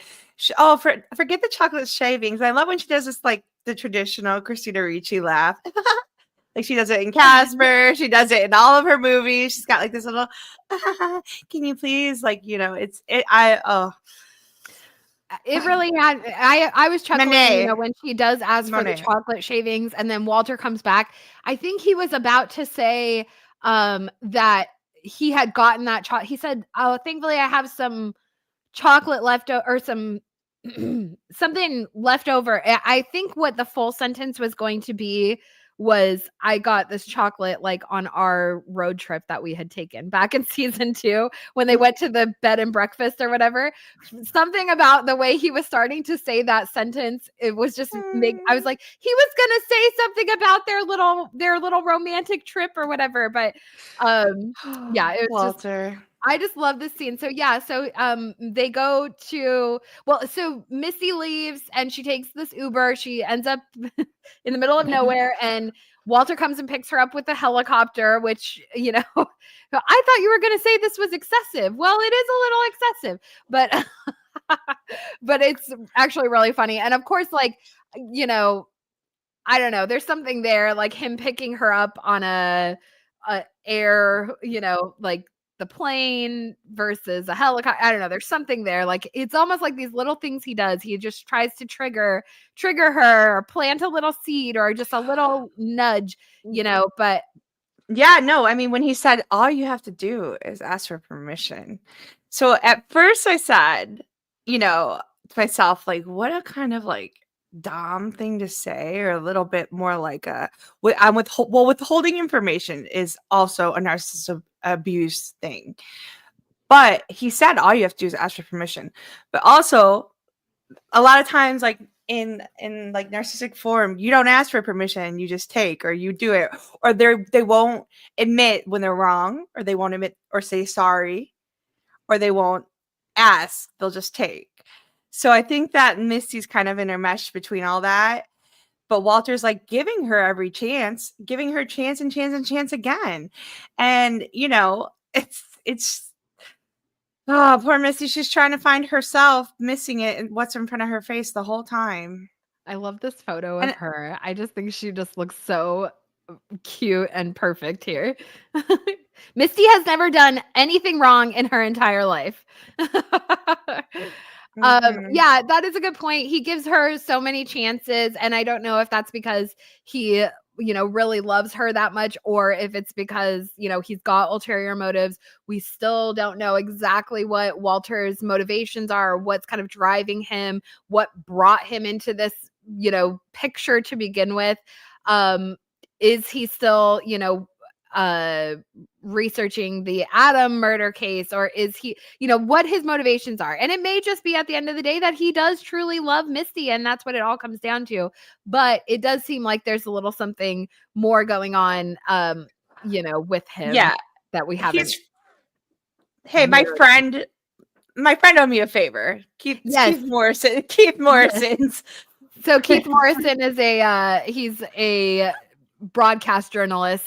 Dateline. Yeah, he works for Dateline. He's also a Canadian broadcast journalist before he started working for Dateline. And he's been working for Dateline since, I want to say, 1995. I did a little research. 95 started working for Dateline, which means before that he was working in Canada. So, if Walter has connections, oh, Keith Morrison owed me a favor, perhaps Walter and Keith maybe are in connection with each other because Walter's doing research on something that might have happened in Canada in the 90s. Just a thought. Just a thought. I mean, what's coming out here, huh? Hmm. So, yeah, this would be really funny. I I actually feel like wouldn't that be funny if they did a little segment, Keith Morrison, reporting the Yellow Jacket yes. story? Or I feel like, maybe Misty will betray Walter so much or like that he's just like, okay, you know what? Let's give it. Or they're going to cut a deal with Keith Morrison. They'll cut a deal. Also, I was Misty will turn her back on the Yellow Jackets and finally cut that deal she because does, she finds out that Walter is right and has finally starts listening to Walter because Walter has been like very respectful. He's like, I know you're not wanting to do it, but he also does plant like little evidence or little seeds or little like whatever. All of it is like because he knows that Missy likes it, He's like, I know how to make your toes curl. I know that she likes that mystery thing. Like it's like the greatest love story. I don't know. love her. He's willing he's willing to go the distance for her. So she should, So grab onto that when you have a chance. So I like to say like she's kind of embodying Nat with her mantle and the jacket and stuff with the Nat and Travis or how Nat runs away from Kevin's hand, right? Mm-hmm. But in a kind of flip story, I feel like Walter is Nat and she's more Travis. Like, let me just chase after you no matter what kind of thing. She doesn't know what to believe, where to go, So this whole intermesh between Nat and Travis too, and probably that jacket have a lot of energy, a lot of spiritual energy in that jacket. Yeah, absolutely. I'm going to drop a link in the chat here. This was, what is this? This is an interview. I just watched it last night. I want to say it's Deadline. But it was an interview with Ashley Lyle, Bart Nickerson. Oh, whatever. That's very official. This was a Deadline interview with Ashley, Bart. It had Melanie Linsky and Christina Ricci, and they were just kind of talking season 3 stuff. This was just recorded again in the last few days. This is a separate interview from the South by Southwest one. But in this interview, Christina Ricci, she makes mention of Keith Morrison again. So it's interesting, actually. That one stuck out to me, but now that we're kind of talking about it, the fact that she brought it up in an interview is something worth pointing out. Maybe. Me just little things, we're trendsetters up in here, so we call it out years before it came. So chronically online can benefit you. Okay. I mean, if you are a citizen detective, all the clues are there. Come on, let's go, group. Indeed. Let's go, hive mind. There are yellow jackets everywhere for those with eyes to see it. Okay. Anyways. And ears to hear. Yeah. That's kind of what happened with Walter and Misty. So now we can come back around if I have a photo of them, which I don't, but I have another photo. So let's talk about Callie and Jeff. I don't have a photo from this episode, so I apologize, guys. So yeah, they're having their bonding, father-daughter bonding, bonging. They are rolling joints. They're listening to Stone Temple Pilots. Jeff just got the job from the Joels. He's very excited. He comes into Callie's room. And I love what in this moment, Callie is the only adult in the house. That's what I kind of was taking from this. So Jeff comes in, he's super excited. He got the job from the Joels. Shauna's off doing God knows what with God knows who, where, who knows. We don't even know any of the who, what, where, when, whys of Shauna right now. She is just off on her own mission. And Callie's sitting there just trying to roll a joint to deal with these two because Callie, I can relate. I know what it's like to have ridiculous parents and to be the only adult in the room and just be what is wrong with you people? Anyways, but so, and of course Jeff comes in and he's like, Callie Sadecki, are you rolling a joint? And that's super hilarious because, she just sits there. She's like, yeah, and what? And Jeff is finally like, well, because you need to, crush up your nugs a little smaller. And I think that there is something there. We kind of mentioned this earlier in the stream with, with the wilderness and weed nugs being, aged and cured and dried. They're like, just dry piece of plant, a flower of a plant that's been dried that you smoke. So if we consider the wilderness as a piece of weed, this is old news. It's dried out. They're over there just making all this drama about their wilderness stuff, and I'm just trying to like smoke the wilderness because forget this. You guys are just making it way too much. You guys are doing way too much over here. And so they're crunching it, they're breaking it down, they're grinding it down. And, Dad and Callie, they're having this bonding moment. And Jeff, I love that. He just wants to be one of the girls. And that's like thematically on par with like the guys in their, attempts to survive. Like we see it with Travis also, where he's just like, I'm just one of the girls. I'm just here, whatever they want to do, I'm partaking in it. But then finally Callie says, are those things that you said about mom, is that true? Because I kind of feel the same way.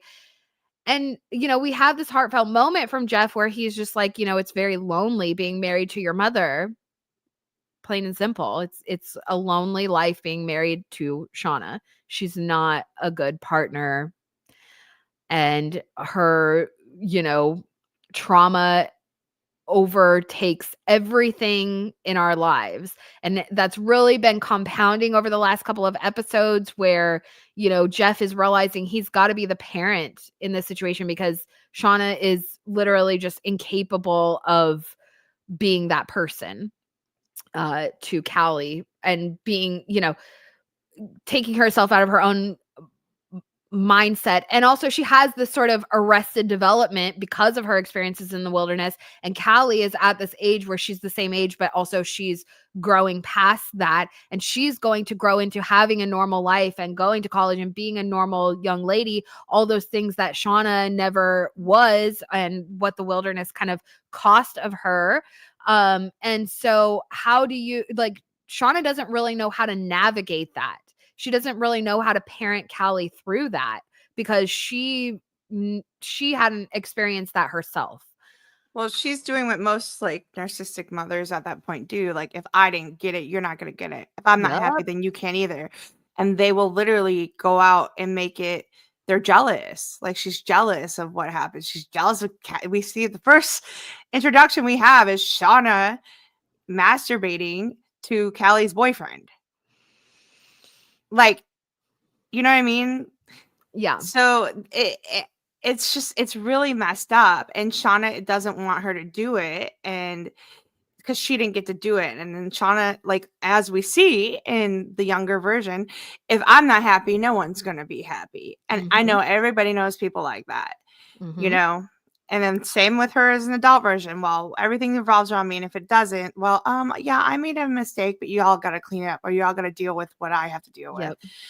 But I don't know how Shauna, they're both making stands. He's like, I'm gonna go get that $80 meal. I am gonna be a lady who, like, I'm gonna not do what your mom says because you know what, this isn't healthy anymore, and she's driving me crazy. And you just have to make boundaries like that. And I totally feel it. And yeah, there's a reason why patterns repeat. And I feel like, I know we talked about Callie being pit girl. And Shauna probably making that happen if they go back in the wilderness or if stuff like that happens again. Or yeah, if it was up to Shauna, I think that would be like, it's just like Jeff said, yeah, she would kill us. She doesn't want to be a mom. She's blocked out being a mom. Yes, exactly. And Moni says, yeah, but she was raised by a mom who had major trauma. But that's kind of the point. Like, Shauna, it's her responsibility to deal with her trauma, to take accountability, to face it head on. And by not doing it, it's only created these major problems in her life that are fully affecting her family. And like I said, she's got arrested development. She's still stuck in this place mentally that she was when this trauma happened. And her daughter is psychologically surpassing her. she's maturing beyond what her mother is. And that's not going to help Shauna at all. That's, if anything, going to, throw her into an even worse tailspin of the whole situation. And so as a parent, it was always Shauna's responsibility to deal with her trauma and face it and try and fix it so that it's not affecting her family and not affecting her child, because this point was always going to come, getting to this age and this point, it was always going to happen. And so Shauna failed because she didn't handle this sooner. And now, like, it's too late and everybody can see her for who she is. Maybe if she would have dealt with it sooner, she would have been able to hide it and her daughter wouldn't have this negative view of her and her husband wouldn't have this negative view of her. But she didn't do any of the things that she was meant to do. And even when she was doing therapy with Jeff and her therapist would say, do XYZ, Shauna would say no. And she just wouldn't do it. And so, like, Mhm. because she's too afraid of tapping into her, herself and being honest with herself and facing those things. And I get it. That's really hard. Facing your like traumas and these terrible things that have happened to you is very, very difficult to do.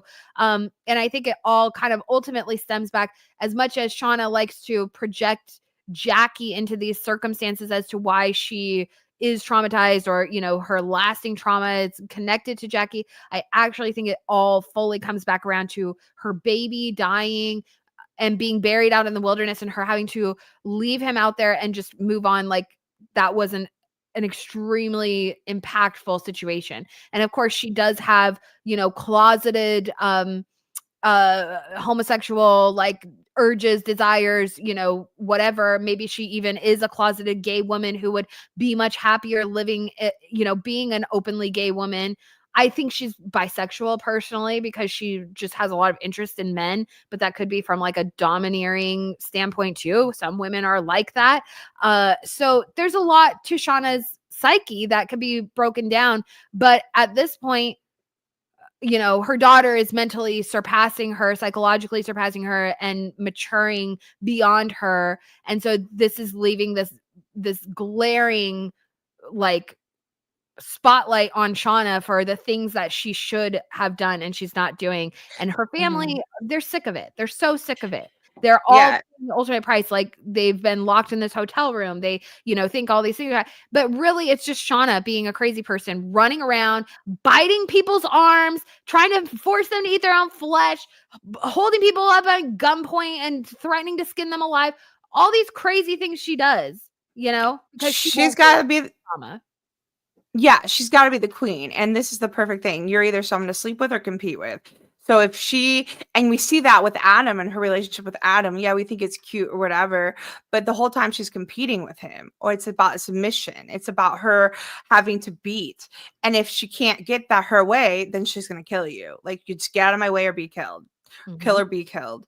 Literally, kill or be killed. Yep. And she is in, her whole world comes down around her, spiraling around her in that chaotic realm, to where she's left with nothing but herself, but she doesn't even know herself.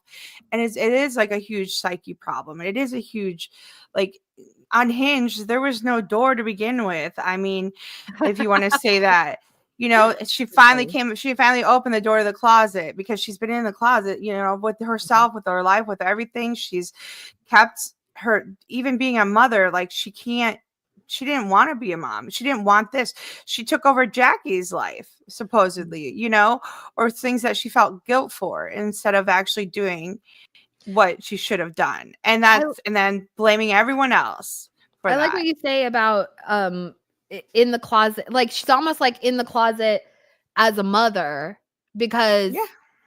she Yeah. never told Callie about, the baby out in the wilderness. So like, and I don't know what Callie could do with that information, but I remember like one of, my best friends, um when I was growing up, she had like they had her mother, their family had another child, like a this would have been an older sibling to my friend, but had died when they were a small child. And I think it was before my friend was born. So it was kind of always this sort of like ghost in the family. And like, she heard stories about the child, but she had never met the child. This is her own sibling. And so it's just kind of an interesting thing, an Mhm. interesting ghost in the family in a sense, where, Yeah. um, like, I don't know what Callie might have been able to do with that information, but just knowing it about your parent, or knowing that's something they'd gone through, or like that not only would impact your like perspective on your parent, but also like just your intention as a child. Like, children are blameless, they're just operating from like innocence, but also like if you knew that you had a sibling who had died, I think it kind of would psychologically, like, it might have an effect on you in a sense, in your position as a child to your parent. Like, you might understand something a little Well, bit. no, you I don't feel like you have to parent your parent, like how she parents her parents. I mean, know. you have to be that emotional support, and that's why she is emotionally intelligent way more than her parents. And Jeff just was living, his bro Jeff world because he thought that Shauna was taking care of all this stuff, and then really realizing that she never actually did. And not only that, like Shauna has destroyed the potential for Callie to go. Shauna has made Callie accessory to murder. She has made Mhm. Callie like brought her in, and then she's telling all the ladies like, or she's telling everybody like, oh, it was Lottie. I don't want it around Callie, but yeah, come on, it's yeah, no. Shauna did it from the beginning with Adam and things like that, and she Yeah. knew. And then here's the thing: is like what Callie's response, like, mom steals my weed all the time. She thinks I don't know. Like, she does it. She just Yeah. takes it. Like, it was so nonchalant, it's like whatever. And then Mhm. that kind of behavior though is like also teaching your child, like, she's not there to teach your child. She's there to just like be a child. So it Yeah. like you do, when you don't have someone who's emotionally responsible or emotionally connected to you in that sense to help raise you, and they expect you, it happens a lot with like single moms who raise their sons to be like their partner. They Mhm. end up taking them and they make them do responsibilities or getting that emotional balance that they need that they're not getting from their other domestic partner, Mhm. and they end up putting that responsibility on the child. And I have to check myself with it all the time with my son, and I have to be like, okay, you know what, like, if we just I'm just going to be his mother. I can't like, involve him or tell him, or we have to like say, well, your father did this or whatever. Like, you have to like realize that they need to see it, but not be held, responsible, or have to like put your drama on other people. And I work on it. It's hard not to drop drama when you got so much drama in your life. It's hard. It does get on you, but it's how you can be there for somebody, and you can listen and be present and give your advice, but you don't have to carry that. Like, Mhm. and that's part of what, like, this van sacrifice too, is like, she, instead of carrying it, letting them, she's like, I'm going to carry everyone's else. Like, you were already Yeah. carried. That price has been paid. Should you decide to accept it? But she doesn't accept it. She runs from it, or she kills, or anyone who's challenging. And the fact that now Shauna moved forward to see that her Melissa, who she might actually like feel for, because she's putting her down because she's afraid to acknowledge that Melissa like calls her nothing, because she is probably starting to be something, and she's jealous and she's mad. But now she sees Melissa living like the perfect little life probably that she wanted. So it's poor Shauna. But Yeah, actually there is not poor Shauna, because I freaking she does it all to herself. You yes, need to she have does. And there's there's definitely gonna things be to no that. Melissa pity triggering. party Well, for yeah, but, like, her. and Melissa's life triggering her because she is, yeah, she's married to another woman, and she still has a daughter, and she's actually happy, and all these little things that, like, even with all the trauma that Shauna had gone through and, chose to kind of victimize herself over, she could have moved forward and picked up the pieces. And so those little things, yeah, being a closeted gay woman, or, whatever, those things Melissa is a window into what she could have been if she would have actually faced her traumas. She didn't have to, suppose like, and she in her mind has this terrible life. Oh, I'm married to Jeff and I just have my daughter. And it's like, you have actually a great life in comparison to a lot of people, Shauna. You have a beautiful home. You have a great family. It's your choice to be miserable. And so I do appreciate Jeff for calling that out, like even to the Joels. And even though he's like, well, maybe, but like Callie agrees. And I think we all can agree. Like Shauna, by her refusal to address her own issues, sets herself up for failure. But anyhow, so yeah, so finally we had, after Van's death, similarly to Natalie's death scene, we find her back in this sort of plane environment, which I guess is meant to be kind of a callback to the actual plane crash. And during Nat's death dream, she says, we've been here for years, or is that, or maybe I'm confusing her other plane dream, but anyhow, in her mind, like that's where and I think this kind of comes back to this idea that kind of symbolically they all died on the plane, and they're sort of haunting spirits or what have you, or maybe demons escaped from hell, on the Paradise Lost note, these corrupted individuals who managed to make it out of the wilderness and who carry this darkness within them because of the wilderness. And we saw like even Nat in the last episode saying, we're leaving this place, and whatever you are, we're leaving it behind. And obviously like that didn't happen. It seems like they all kind of believe that they are afflicted or carrying this darkness with them back into their normal lives, and that they'll never be free from it. But that also kind of comes along with the idea of like dealing with your trauma,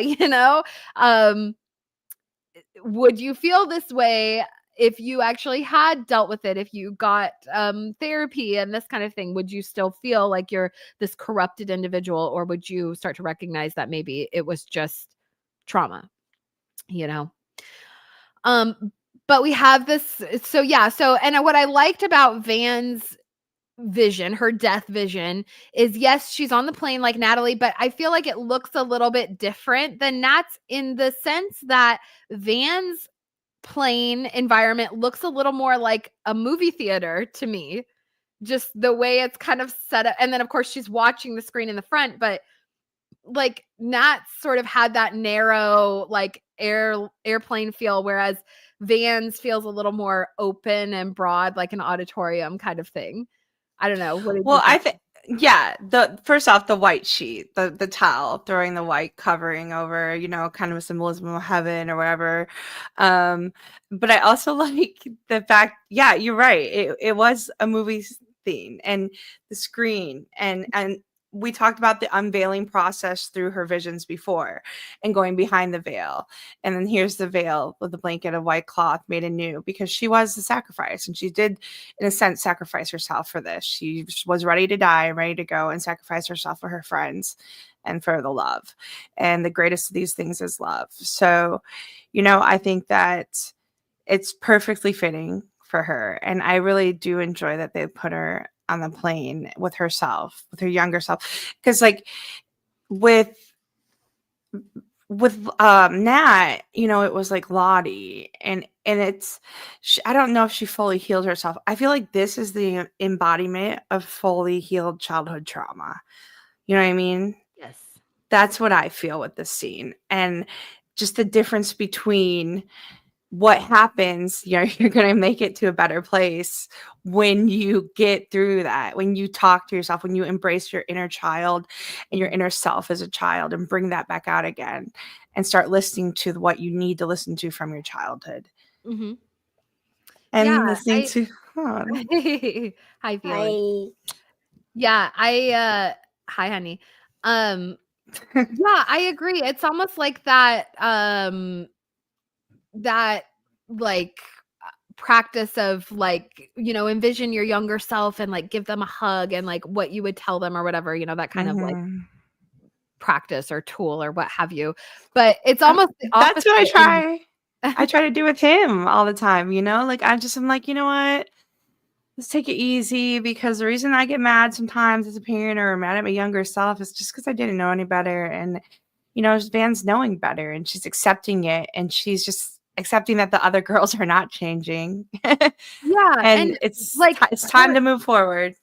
her younger self is comforting her older self, and that's, like, an interesting it's, typically you would imagine it being the other way around, but it's her younger self that's giving her older self a hug and saying, "It's all gonna be okay," and, I know this, like, I'm speaking from a place of knowing, and like something about that wilderness knowledge and what they found, the treasure being out there, that inner treasure or that inner gold, mining for the inner Mhm. gold, that they found out in the wilderness, that they so lack and desire and feel is missing from their regular lives. And I think that all even though while in the wilderness and while we're watching the teen timeline and they're like, we want to get out of here, we want to go home, at the same time, back in their home lives and their regular lives,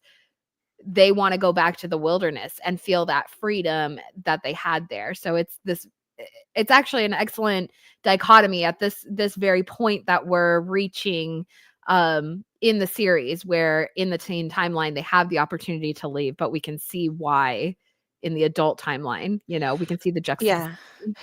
I actually really also like the fact we got the comment from younger Van about, like, I know that there's trauma and we tend to forget it back, Mhm, and so this is the part of her that she left in the wilderness, mhm, me coming back to her, like, she did split it, like how Ty got split mhm, because she was so interposed. So this whole time we think that Thais is the crazy, like, Van was just as split as Ty because she wasn't able to remember her memories. She's like, I don't remember much when they were in the healing mhm, cabin at Lottie's campground.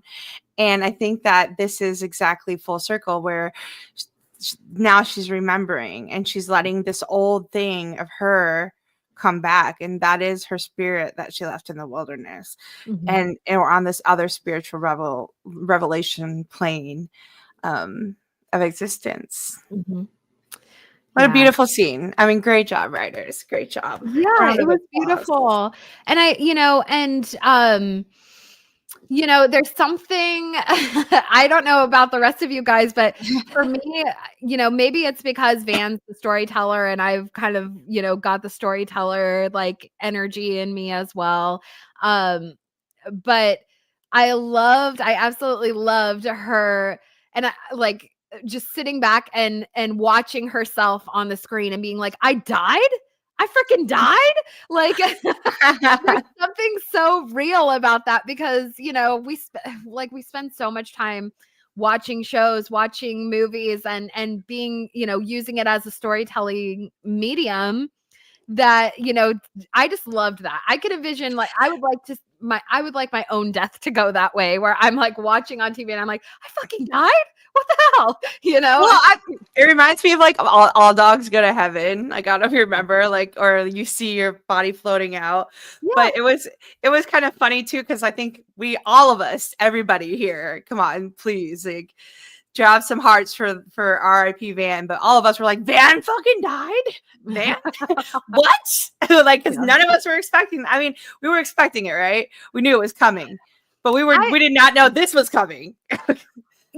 Okay, so I guess let's get into it and talk about some I thoughts. like And I this. I want to like try this and wrap this comment. up soon because my kids are going to be home in like 15 minutes, or my son will be. So, you know, there's a lot of feelings, a lot of talk about what, people are feeling about Van's death and just the writing and all of this. And again, we've mentioned, like, I think the writing was great. I think thematically it worked. They made it all flow as far as like the hero's journey and everything else. However, people have concerns with the show bringing in a huge name like Hilary Swank and then simultaneously, taking two of the main characters out, which are Lauren Ambrose and Simone Kessel.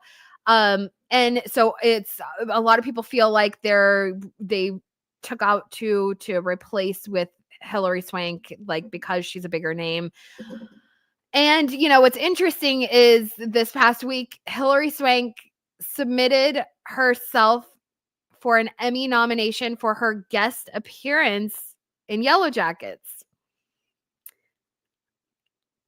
Wait, so Okay. you And can at first submit I was kind of like, yourself? what's that? You can submit yourself? I guess so. This was the headline, or like the, what I saw. Um, and this was like Very after she'd humble. been in like one whole episode, right? So I, at first I was like, okay, I don't know. But on the other hand, a win's a win. Okay. So if we are going to get an Emmy, we don't have any Emmys yet. So like, if we're going to get an Emmy, bring in a surefire way to do it would be Hilary Swank. She's got 2 Emmys. She's an Oscar winner. So, a win's a win. But on the other hand, now there are also, so there, Well, she is Hilary killing it Swank though. But revealed. Sophie deserves it, in my opinion. Like, so Sophie Thatcher is just blowing me away this year. There's many that deserve it for many. I mean, you're right. Yeah. Okay. I'm sorry. So it's kind of interesting that, like, the person, getting is someone who's appeared in one half of one whole episode, so it's kind of, I don't know. It's a little bit, yeah. Big Daddy Paramount came in and said, we're going to get this show an Emmy, baby. So that's kind of where I'm at with it. I don't, Walter. There's a lot of concern with, like, why take out, these other 2 characters, and are they replacing her with Hilary Swank, or replacing them with Hilary Swank? It's I mean, honestly, I think tough. it most likely has to do with a lot with budget, but from a writing perspective, it can give, like, more time to each character and each plot per episode, like how we're getting, and each character gets like more of a grand moment, versus and I think a lot of us know. I mean, they're using it this whole, and we're seeing now that they cheated death. The death was coming for them. Death was there the whole time. The wilderness has been there the whole time. So it's actually giving a lot of more plot too. I just it is, I wish that we would see a little bit more, but this also, like, we know that now this is happening. So now what the biggest question, I think, for me is, at least, is that in between, is like when they get home, how they're healing, what's going to happen there, what dynamics are going to bring in those in front. Because I think when you start, and there's a lot of like the timeline manipulation, obviously. So let's remember that, and let's like honor the timeline manipulation instead of hating on it. Because there's so many movies that like start with like somebody dying, and then you get the whole series process, and then you find out how and why, and it's completely not, it was a tale of 2 cities. It wasn't what it seems, So I think that us knowing how they die is going to give us so much more insight into next season and their characters. And you trust and know that the writers are going to bring that full circle, and they're going to make something beautiful out of it. So, like, let's not be haters. Let's just love. I think that there's something to the idea that they have to come back together in order to die, right? But like and I've always kind of felt like that was a core part of it. Granted, we don't know how many survivors actually come out of the wilderness, but it seems like they need each other in order to die. I don't know. I mean, that could be the case. My biggest thing,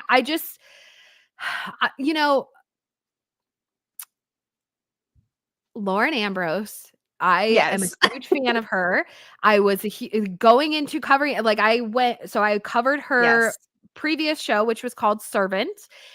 And I covered that, and then I immediately started covering Yellowjackets right after that. And this was back in 2023.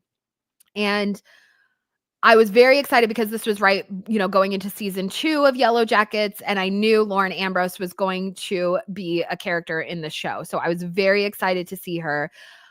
My biggest uh dissatisfaction that I will express is that I don't think that, and this goes with Lauren and with Simone, I don't think that they used these actresses to their full capability and they cut them short too soon, because Lauren Ambrose is an amazing actor, and so is Simone Kessel. And I think Simone Kessel plays Lottie so perfectly. Now, and the thing with Lottie's death, is that we haven't even gotten the full explanation. So I know we're going to get that in the next episode. It's been a little bit hard to digest, to feel emotionally, because we didn't see exactly how it all played out. And so there's something to that. Like with Natalie's death, I like, even to this day, if I watched it, I would start bawling. And I'm, like, usually once you've seen something, several times, you kind of like, it loses its luster. Something about Natalie's death is very impactful and it makes me cry, like full alligator tears. Lottie's death, I feel nothing, because there's no closure there.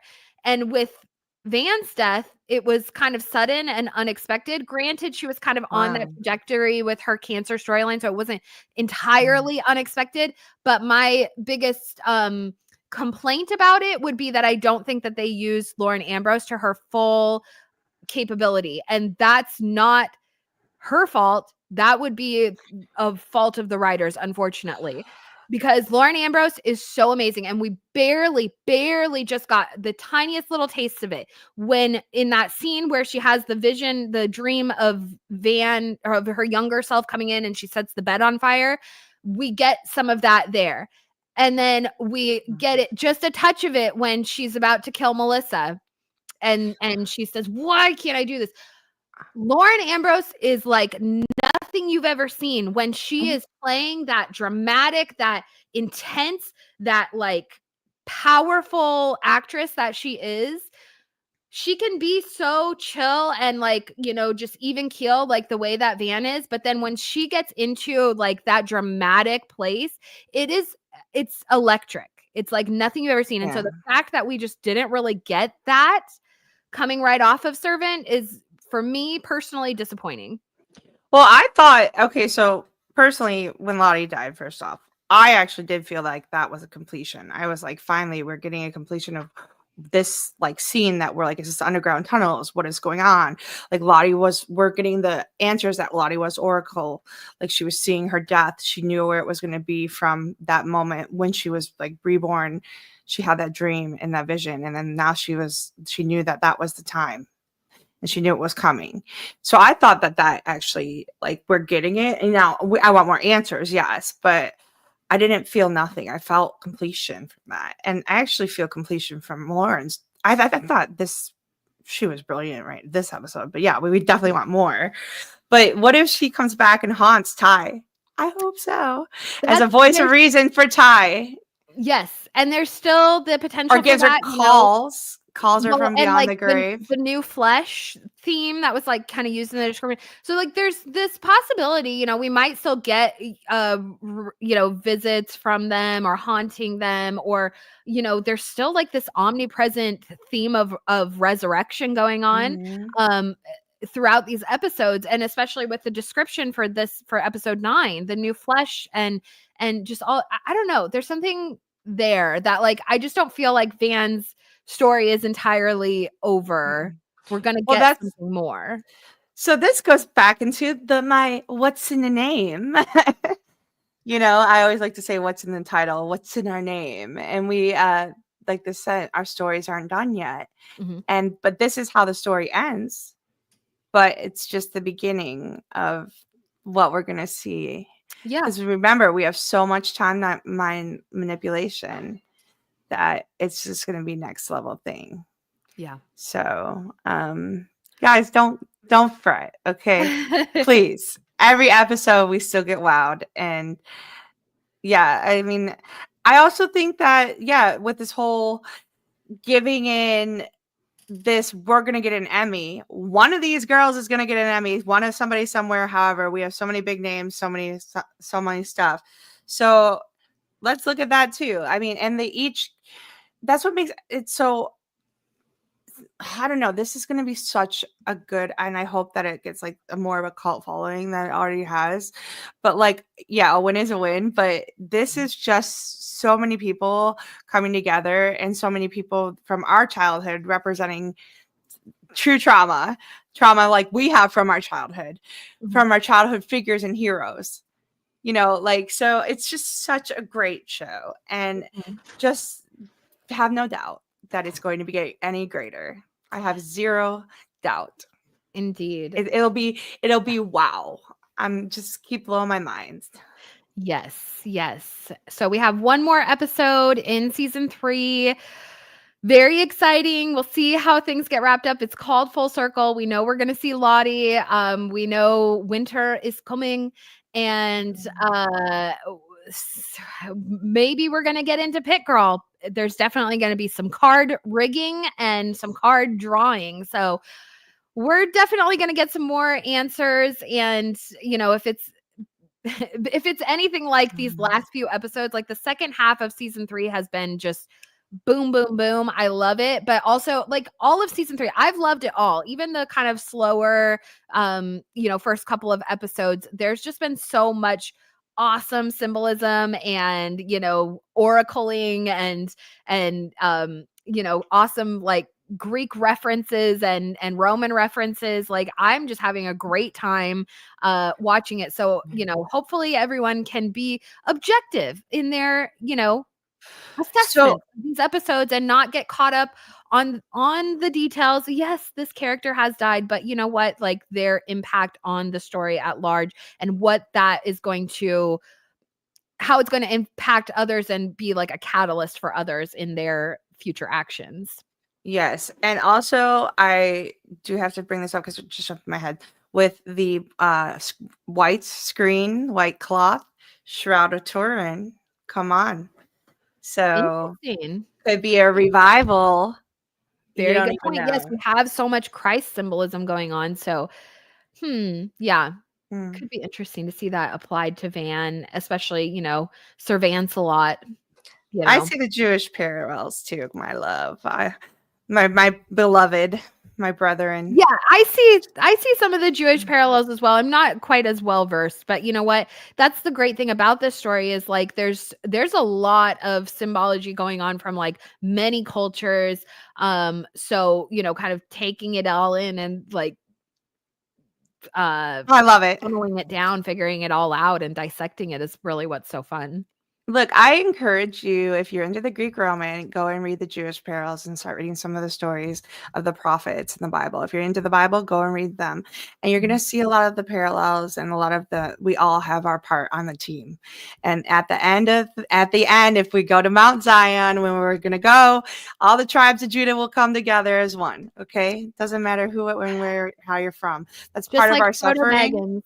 That's part of our curse. That's part of what man did, because that's what happened. But anyway, Here at we the all end of come all back things, together as one. Yeah. I will So, see Walt Havisham on the mhm. mountain of Zion. I All don't know if you guys nations. know this. Can I show you my screensaver on my phone? Is Walter Tattersall saying, the Theodosian walls are. I think my husband is He concerned. deserves the free. Oh, he deserves the Emmy. I mean, honestly, I freaking love. Like, I know everyone wants to say, but like, he has Elijah Wood as the Hobbit. I mean, or as a Hobbit, doesn't even compel to me anymore. Elijah Wood will forever always be Walter Tattersall in the greatest role in my life. Well, that makes one of us, but I do have a Lord of the Rings tattoo. I have 2 Lord of the Rings tattoos, so I can't even like he's ingrained in my very soul as Frodo Baggins, but you know what? Because you're a Walter Hobbit. You're a Tattersall. Hobbit. That's why. We have dual realities, And and I'm he an is elf over Frodo here. or So, he is Walter Tattersall. And nowhere in between. He's Elijah Wood. I don't know who that is. No, I'm kidding. I love Elijah Wood. I love him. I would stick him in my little pocket and just be his best friend. little pocket. Jeez. Okay. On that note, check you out. Anyways, guys, thank you all so much for being here with us. We'll be back next week and we'll be covering the finale episode. If I feel so inspired, I might pop on and do a quick live with you guys this week for predictions and stuff. But I'm definitely going to get at least one video out, maybe two if I can get it all in.